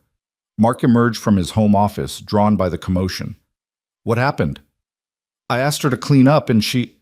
Nora's voice cracked. She said I'm not her mom. Mark's expression was pained. Nora, it's fine. She's right. I'm not her mom. Nora grabbed her keys, needing air, needing space. I'm going for a walk. She was out the door before Mark could stop her. Outside, spring evening cool on her face, Nora walked with no destination. Lily's words echoed in her head, confirming every fear she'd had about moving too fast, stepping into a role she hadn't earned. She'd been playing house, pretending she could just slot into their lives without complication. But Lily had a mother. Sarah was gone, but not forgotten. Her picture still on the mantle, her memory woven through this family. Who was Nora to think she could replace that? Her phone buzzed. Mark, please come back. We need to talk about this. Nora, I need some time. Mark, take all the time you need. But please come back tonight. Don't leave like this. She found herself at the park where they'd taken Lily that first Saturday, the swings empty in the fading light. Nora sat on one, pushing herself gently, trying to organize her thoughts. She'd known this would be hard. She'd known there would be challenges, but knowing intellectually was different from feeling the sharp edge of rejection from a 6-year-old she loved like her own. Thought I might find you here. Nora looked up to find Patricia settling onto the swing beside her. Mark called you, Nora said flatly. He's worried. So am I. Patricia started swinging gently. Want to tell me what happened? Lily said, I'm not her mom, which is true. I'm not. But it still hurt. Of course it hurt. You loved that little girl. I thought I could do this. Nora's voice broke. Be what they need. But maybe I'm kidding myself. Maybe I'm just the woman who happened to be there when they needed someone, and now reality's setting in. Patricia was quiet for a moment, the creak of the swings the only sound. Can I tell you about the first time I met Sarah? Nora looked over, surprised. Mark brought her home for dinner when they were 17, sweet girl, beautiful, completely head over heels for my boy, and I hated her. What? Not her specifically. I hated that she was taking Mark's attention, that he was growing up and away from me. I'd already lost my husband, and here was my oldest son falling in love, and I knew it meant losing him too, in a way. Patricia smiled sadly. I was terrible to her, not openly mean, but cold, distant. It took me 2 years to realize I was being an idiot. What changed? Sarah did. She kept showing up at family dinners, holidays, Sunday brunches. Never pushed, never demanded anything, just consistently was there. Eventually I realized she wasn't taking Mark from me. She was adding to our family, making it bigger, stronger. Patricia stopped swinging to look at Nora directly. That's what you're doing too, not replacing Sarah, adding to what she started. And that's hard for a little girl to understand, especially when she's testing boundaries to see if you'll stay. You think that's what she's doing? Testing me? I think she's terrified you'll leave like her mother did. So she's pushing to see if you'll push back or disappear. It's not about you not being her mom. It's about her being scared you won't stay to become one. The insight made Nora's chest ache. So what do I do? Go home, talk to her. Show her you don't run when things get hard. Patricia stood, offering her hand. And remember, parenting is mostly showing up and figuring it out as you go. Nobody has all the answers. When Nora returned to the apartment, she found Mark sitting on the couch looking wrung out. He stood the moment she walked in. I'm sorry, they said simultaneously. You have nothing to be sorry for, Mark said. Lily was out of line. She's 6 and scared. I get it. Nora set down her keys. Is she still awake? Barely. She cried herself sick and has been asking for you for an hour. Nora's heart cracked. I shouldn't have left. You needed space. That's allowed. Mark cupped her face. But I'm glad you came back. I'm always going to come back, Nora said fiercely. Even when it's hard. Especially when it's hard. She found Lily curled in bed, face blotchy from crying. Mr. Floppy Bottom clutched tight. The moment Lily saw her, fresh tears spilled over. I'm sorry, Lily sobbed. I'm sorry I was mean. I didn't mean it. Please don't leave. Nora sat on the bed, pulling Lily into her lap. I'm not leaving, baby. I'm right here. But I was bad. I said you're not my mommy. You were upset.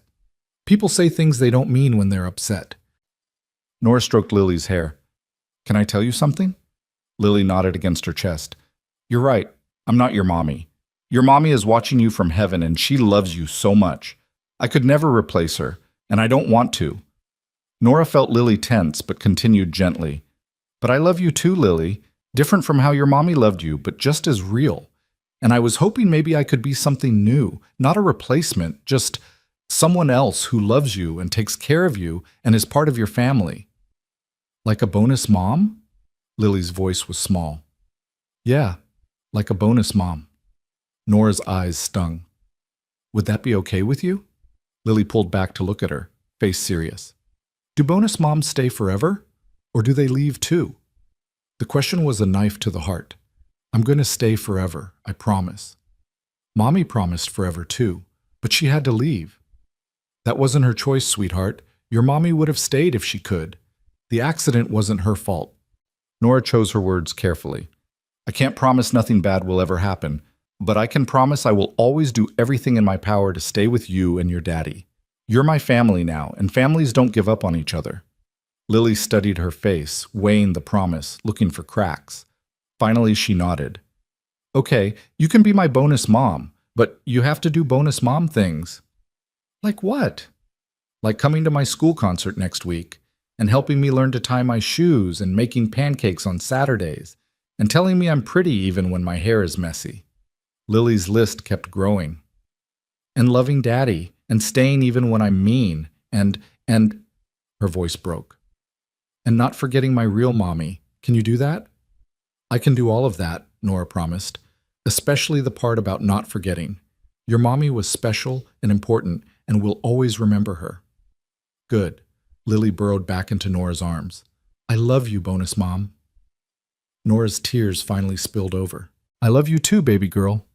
She stayed until Lily fell asleep, then found Mark waiting in the hallway, his own eyes suspiciously bright. Bonus mom? He said softly. It was her idea, but I like it. Nora leaned into him. That was terrifying. You were perfect. The way you talked about Sarah, made space for her memory while also making space for yourself. Mark shook his head in wonder. You're going to be an amazing mother to her. I'm going to mess up a lot. Yeah, so will I. We'll mess up together and figure it out as we go. The next few weeks were smoother. Lily tested boundaries occasionally, all kids did, but there was a new ease between them. She started calling Nora bonus mom at home, which made Mark smile every time. At school events, she introduced Nora as my bonus mom who makes the best pancakes. Other parents looked confused, but Lily didn't care. The school concert arrived on a Thursday evening. Nora sat between Mark and Patricia in the cramped auditorium, watching first graders in crooked costumes sing off-key. When Lily took the stage in her construction paper flower crown, she scanned the audience until she found them. Her face broke into the biggest smile, and she waved enthusiastically, nearly knocking over the kid beside her. That's my bonus mom, she stage whispered to her friend, pointing at Nora. Mark grabbed Nora's hand, squeezing hard. After the concert, Lily ran to them, crown askew. Did you see me? Did you see my solo part? You were magnificent, Nora said, crouching down. The best flower in the whole garden. I sang loud like you told me to. I heard. The whole school heard. Lily giggled, then looked between Nora and Mark seriously. Can I ask you something? Always, Mark said. Emma's parents are married. She says that's what makes them a real family. Are we going to get married so we're a real family too? The question hung in the air, innocent and loaded. Mark's eyes met Nora's over Lily's head, something passing between them. Families come in all shapes, Mark said carefully. Marriage doesn't make you a family. Love does. And we love each other, so we're already a real family. But do you want to get married? Lily pressed. Because I think you should. Then bonus mom would be here forever and ever, official, and everything. Lily, that's between me and Nora, Mark said gently. It's grown-up stuff. Grown-ups are slow about everything important, Lily complained, but she let it drop, distracted by Emma calling her over. That night, after Lily was asleep, Mark found Nora on the balcony staring at the city lights. Sorry about earlier, he said. She's 6. She doesn't understand. Do you want to get married? Nora interrupted, turning to face him. Not now, necessarily, but eventually. Is that where this is going? Mark was quiet for a long moment. Honestly, yes. I can see it. You in a white dress, Lily as flower girl, building a life together officially. But we've only been together 7 months. I don't want to rush you." 7 months, Nora repeated. "That's not very long." "No, it's not. But it also feels like forever. Like I've known you and Lily my whole life." "Yeah," Mark agreed softly. "It does." They stood in the spring night, the question of marriage hanging between them unresolved but acknowledged. They weren't ready yet. There was too much still to navigate, too many adjustments still being made. But the possibility was there, glimmering like the city lights, something to move toward when the time was right. "Can I tell you something?" Nora said. "When I was driving here for that blind date on Christmas Eve, I was so sure I'd never have this. A family, someone who loved me, kids calling me mom in any variation. I'd accepted being alone." "You're not alone anymore?" "I know. And it's the most terrifying, wonderful thing that's ever happened to me." She turned to him. "I don't need a ring or a wedding to know this is forever, Mark. I already know. Maybe we tell Lily that when she asks again, that we're forever, with or without a wedding." "But you do want to get married, eventually?" "Eventually, yes. When we're ready, when it feels right." Nora smiled. "I'm not going anywhere. We can take our time." Mark pulled her close, kissing her with the kind of tenderness that promised everything without words. When they went back inside, the apartment was quiet, Lily sleeping peacefully down the hall. They got ready for bed with the comfortable intimacy of people who'd learned each other's rhythms, who knew which side of the bed to take and how much space to leave. As Nora drifted off, Mark's arm around her waist, she thought about how far she'd come from that restaurant table on Christmas Eve, from alone and rejected to this. A man who loved her, a child who called her bonus mom, a family she'd found in the most unexpected way. Patricia was right. Sarah hadn't been replaced. She was still present in the photos, in Lily's memories, in the foundation she'd helped build. But there was space now for something new, too. Space for Nora to add her own love to this family, to help raise this incredible child, to build a future with a man who saw her and chose her every single day. "You still awake?" Mark murmured. "Barely. I love you." "I love you too. Thank you for staying, after the fight with Lily, after everything. Thank you for not running." "Where would I run to?" Nora snuggled closer. "This is home." And it was. Despite the small apartment, the complicated emotions, the challenges of blending a family, despite the ghosts and the fears and the uncertainty of building something new on the foundation of loss, this was home. These two people who'd let her in, who made space for her at their table, who taught her that family wasn't about blood or obligation, but about showing up and choosing each other every day. Outside, the city hummed with life.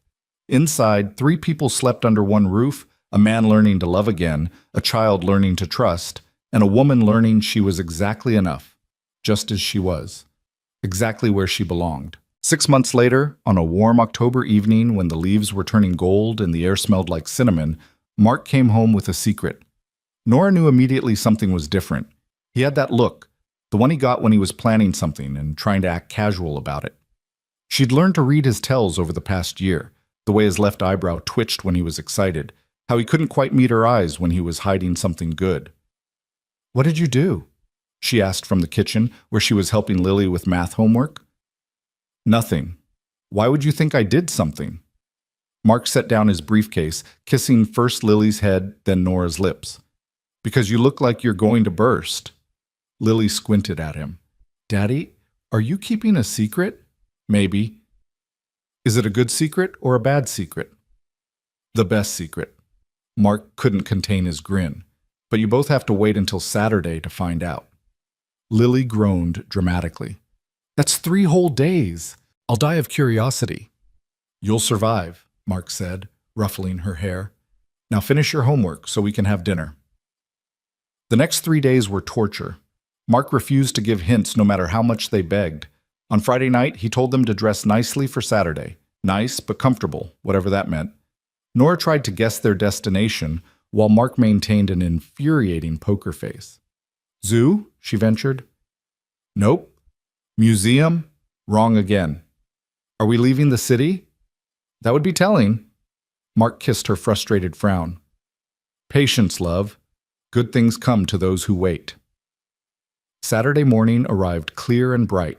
They loaded into Mark's SUV, Lily bouncing in her booster seat with barely contained excitement. Mark drove them out of the city, past suburbs and strip malls, into countryside, where houses sat on actual land instead of squeezed between buildings. "Where are we going?" Lily asked for the 100th time. "You'll see." Mark turned down a tree-lined street, slowing as they approached a house set back from the road. It was beautiful, 2 stories painted soft gray with white trim, a wraparound porch, and a yard that seemed impossibly huge compared to their apartment building. A for sale sign stood in the front lawn, and Mark pulled into the driveway, cutting the engine. "We're looking at a house?" Nora asked, her heart starting to pound. "Not just any house." Mark's eyes were bright with hope and nervousness. "Remember that Henderson project I nearly killed myself finishing? They were so impressed they recommended me to 3 other clients. I've been saving every extra dollar for 6 months, and I hope, we can afford this." Nora stared at the house, unable to process what he was saying. "Mark, we can't. Can we go inside?" Lily pressed her face to the window. "Please, please, please." A realtor emerged from the house, a woman in her 50s with a warm smile. Mark had clearly arranged this showing in advance. They climbed out of the car and the realtor, Susan, shook hands with them all. "You must be the Ellison family," she said. "Mark's told me so much about you. Shall we take a look?" The inside was even more beautiful than the outside. Hardwood floors that needed refinishing but had good bones. A kitchen with actual counter space and a window over the sink. A living room with a fireplace. 3 bedrooms upstairs, one for them, one for Lily, and one that could be a guest room or office. The master bedroom had an ensuite bathroom and a window seat where you could watch the sunrise. Lily raced from room to room, her voice echoing through the empty spaces. "This could be my room, and this could be for guests. And look, there's a backyard, Daddy. There's a whole backyard." Nora stood in the master bedroom, hand pressed to her mouth, trying not to cry. Mark came up behind her, wrapping his arms around her waist. "What do you think?" he asked quietly. "I think this is insane. We've been living together less than a year. This is a huge commitment." "I know, but Nora, we're already committed. We're raising a child together. We're building a life together. Why not do it in a place where Lily can have a yard to play in, and you can have a kitchen that fits more than 2 people? Can we even afford this?" "Barely. It would be tight. We'd have to budget carefully, but the mortgage would actually be less than our rent, and I've got that new project starting next month." Mark turned her to face him. "I know I should have talked to you before arranging this showing. I'm sorry. I just wanted to surprise you. If you hate it, we'll keep looking. Or we'll stay in the apartment, whatever you want." Nora looked around the bedroom, the space, the light, the possibility. She imagined their bed against that wall, her books on those shelves, waking up here every morning next to Mark, while Lily slept safely down the hall. "I don't hate it," she whispered. "I love it. But Mark, this is huge. What if we can't make the payments? What if something goes wrong? Then we'll figure it out together, like we figure out everything else." He cupped her face. "I want to build you that house I promised Lily. I want to give our family a real home. Will you let me?" "Our family," Nora repeated, the words settling warm in her chest. "You really see us that way? Not just you and Lily, but all 3 of us? Have I not made that clear?" Mark looked genuinely confused. "Nora, you're not a guest in our lives. You're not temporary. You're my partner, Lily's bonus mom, my future. I want forever with you, in a house we choose together, building a life that's ours." Lily's voice rang out from downstairs. "Bonus mom, come see the backyard. There's a tire swing." Nora laughed through her tears. "A tire swing?" "Apparently tire swings are very important." Mark kissed her forehead. "So, should we tell Susan we're interested?" "We should tell Susan we're very interested." His smile was brilliant. "Yeah?" "Yeah." They spent another hour exploring, Lily narrating what would go where. The backyard did indeed have a tire swing hanging from an old oak tree. There was a shed that could be converted to Mark's home office. The neighborhood was quiet, safe, with kids riding bikes on the street and families walking dogs. On the drive home, Lily chattered nonstop about decorating her new room while Nora and Mark held hands across the center console, both slightly dazed by the magnitude of what they were considering. "Are we really doing this?" Nora asked when Lily finally fell asleep. "If you want to, no pressure." "I want to. I'm terrified, but I want to." "Good terrified or bad terrified?" "Good terrified." The kind that means something important is happening. The next few weeks were a whirlwind of paperwork, inspections, and nail-biting anxiety. Their offer was accepted. The inspection revealed minor issues, but nothing catastrophic. The bank approved their mortgage by the thinnest margin, and suddenly they were homeowners, standing in an empty house with keys in hand and no furniture except what they'd crammed into their tiny apartment.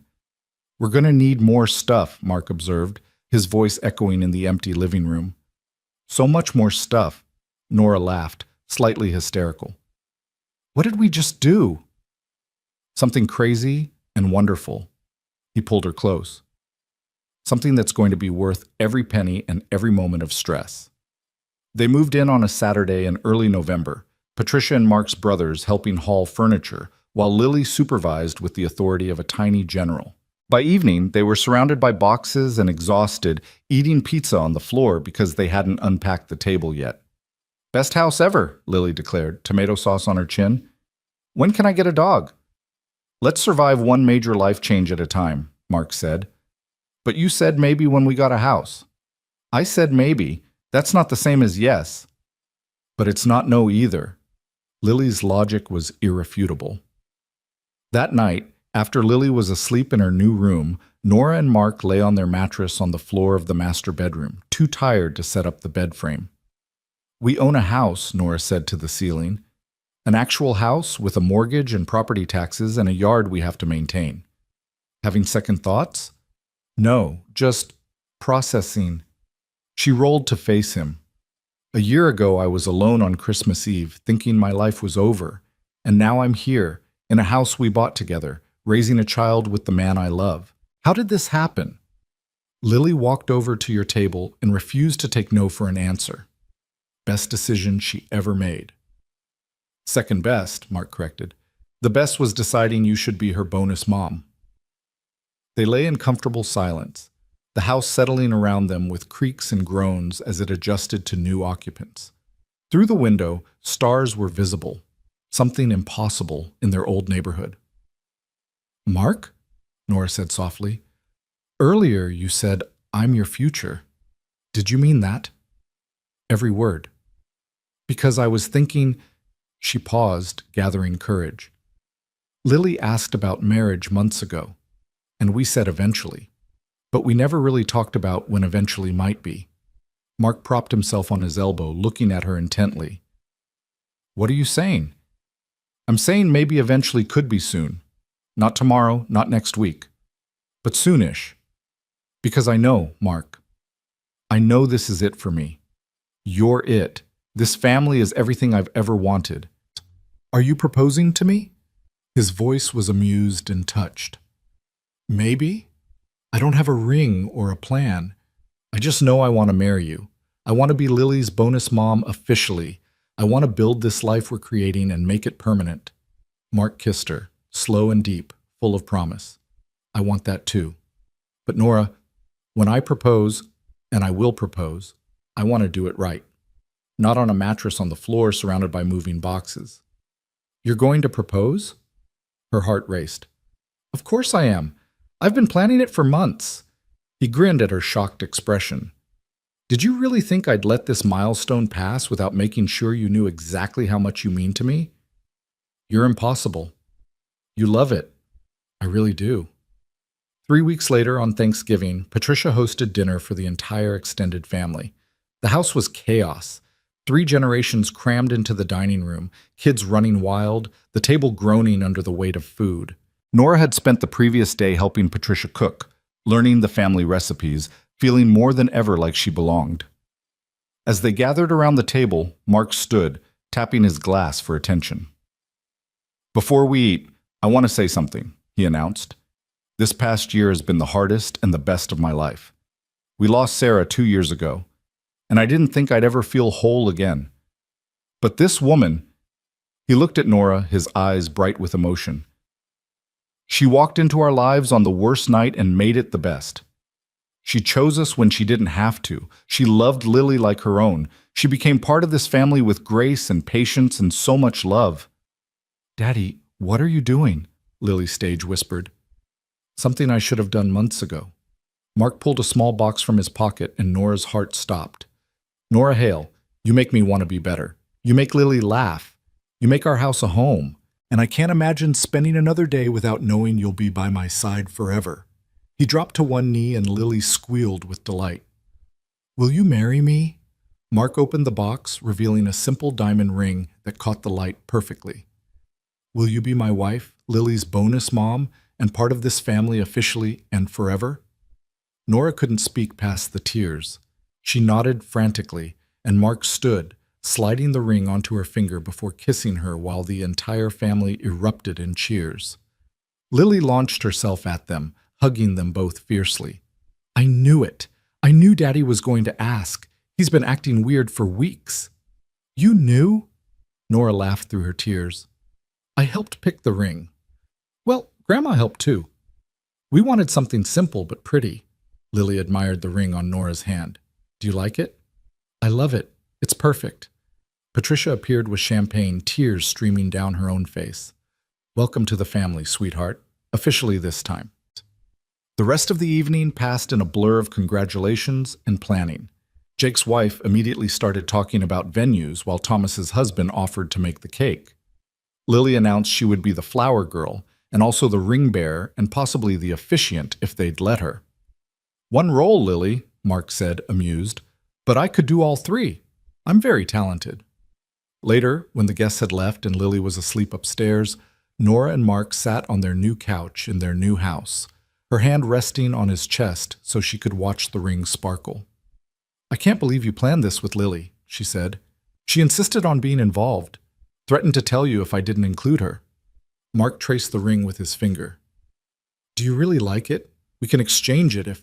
Don't you dare, it's perfect. Nora kissed him. You're perfect. This whole night was perfect. Wait until you see what I have planned for the wedding. You're already planning the wedding? I've been planning it since August. I'm an architect. Planning is what I do. He grinned at her expression. Don't worry, you get final say on everything. I just have ideas. Should I be worried? Probably.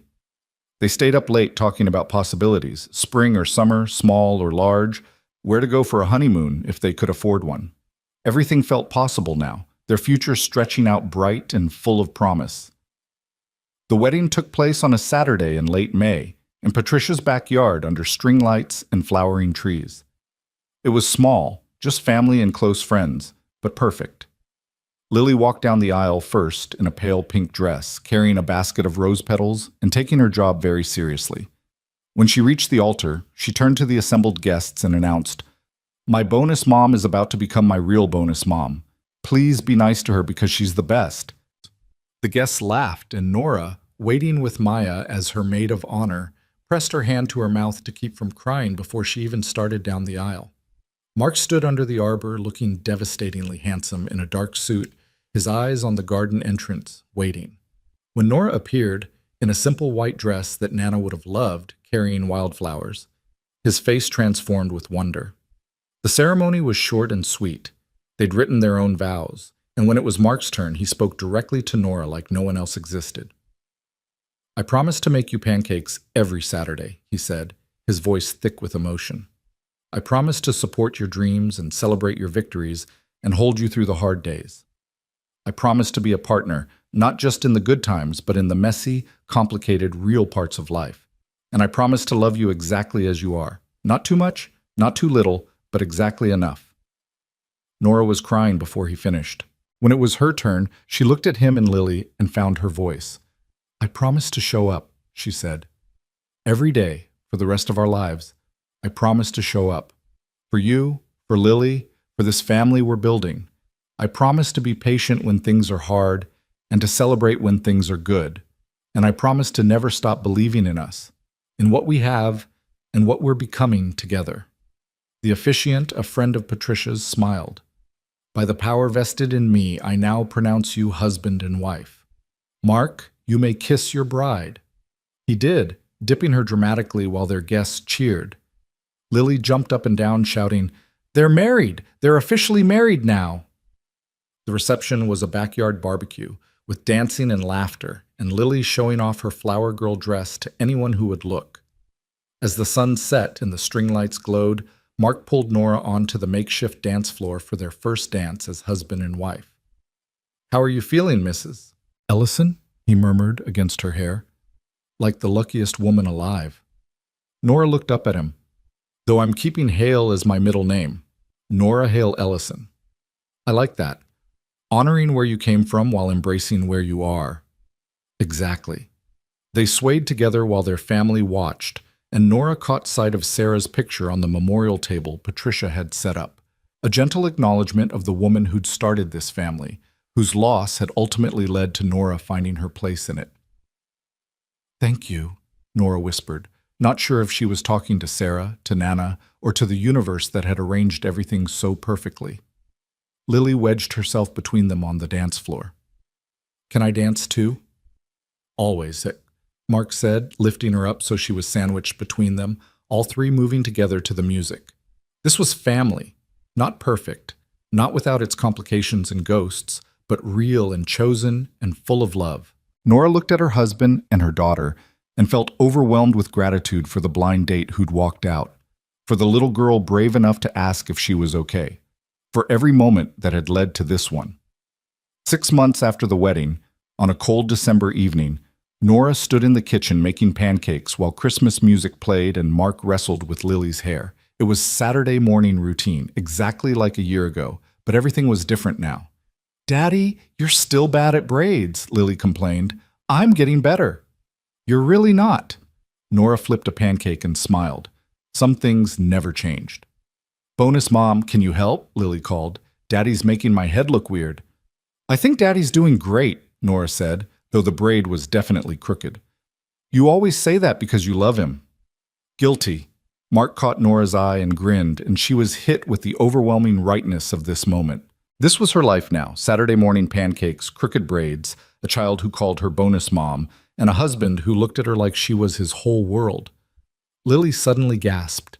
"It's almost Christmas Eve. Can we go back to Bellanote for anniversary?" "Anniversary?" Mark raised an eyebrow. "Of when we became a family. Last Christmas Eve when I walked over to Bonus Mom's table." Lily looked between them hopefully. "Can we? Please?" Mark looked at Nora, the question clear in his eyes. "Going back to where it started, closing the circle." "I think that's a perfect idea," Nora said softly. So on Christmas Eve, exactly 1 year after the worst blind date of Nora's life, they returned to Bellanote. They requested table 14 specifically. The waiter who'd witnessed Jason's departure happened to be working and did a double take when he saw them. "You came back," he said, delighted. "All three of you. And you're He noticed Nora's wedding ring. "Married?" "Married," Nora confirmed. "This is my husband Mark and our daughter Lily." "Our daughter Lily," she'd said, and Mark squeezed her hand under the table. They ordered too much food and told Lily the story of how they met. The sanitized version, leaving out the part about rejection and humiliation, focusing instead on the moment Lily walked over and changed everything. "I was very brave," Lily said with satisfaction. "You were," Nora agreed. "The bravest." "And now we're a family forever and ever." "Forever and ever," Mark confirmed. As they ate, Nora looked around the restaurant, families celebrating, couples on dates, the ordinary magic of people sharing meals and lives. A year ago, she'd sat at this exact table alone and heartbroken, certain she'd never belong anywhere. Now she belonged everywhere that mattered. When the check came, Mark reached for it, but Nora stopped him. "Let me. It feels right." She paid with her credit card, the one that now said Nora Hale Ellison, and felt the weight of how far she'd come. Outside, snow was falling just like it had a year ago. Lily insisted on making snow angels in the restaurant parking lot before they left, and they all lay down in the fresh powder, moving their arms and legs, laughing like children. "Best Christmas Eve ever," Lily pronounced, admiring their 3 angels side by side. Even better than last year.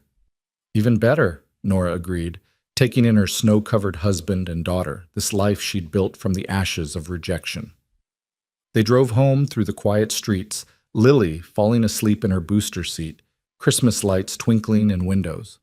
Their house, their home, glowed warm and welcoming when they pulled up.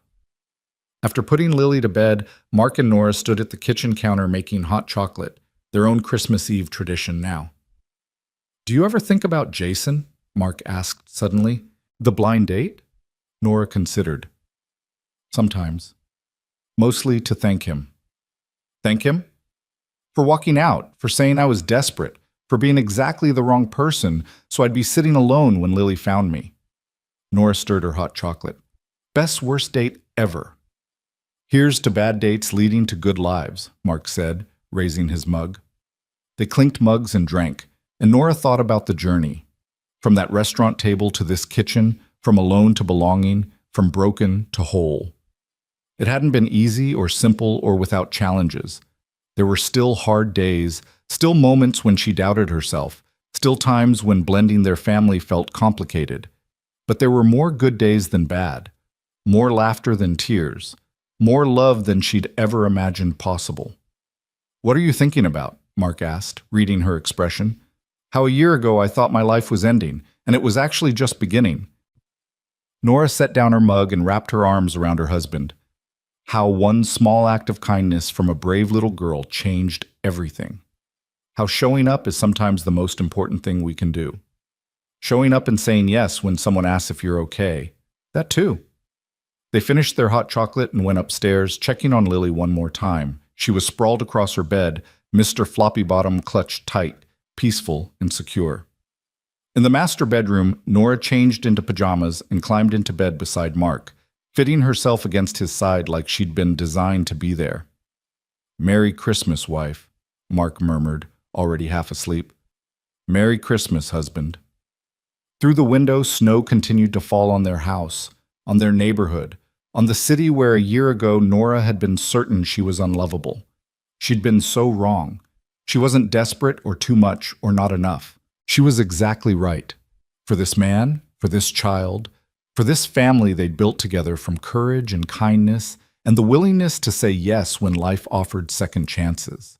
Sometimes the worst nights really did lead to the best mornings. Sometimes families were found, not inherited. And sometimes all it took was a little girl in a red velvet dress asking the bravest question in the world. "Can we join you?" And a woman brave enough to answer yes. Nora fell asleep smiling, her husband's arm around her waist, her daughter sleeping safely down the hall, the future stretching out bright and full of promise. This was her life now.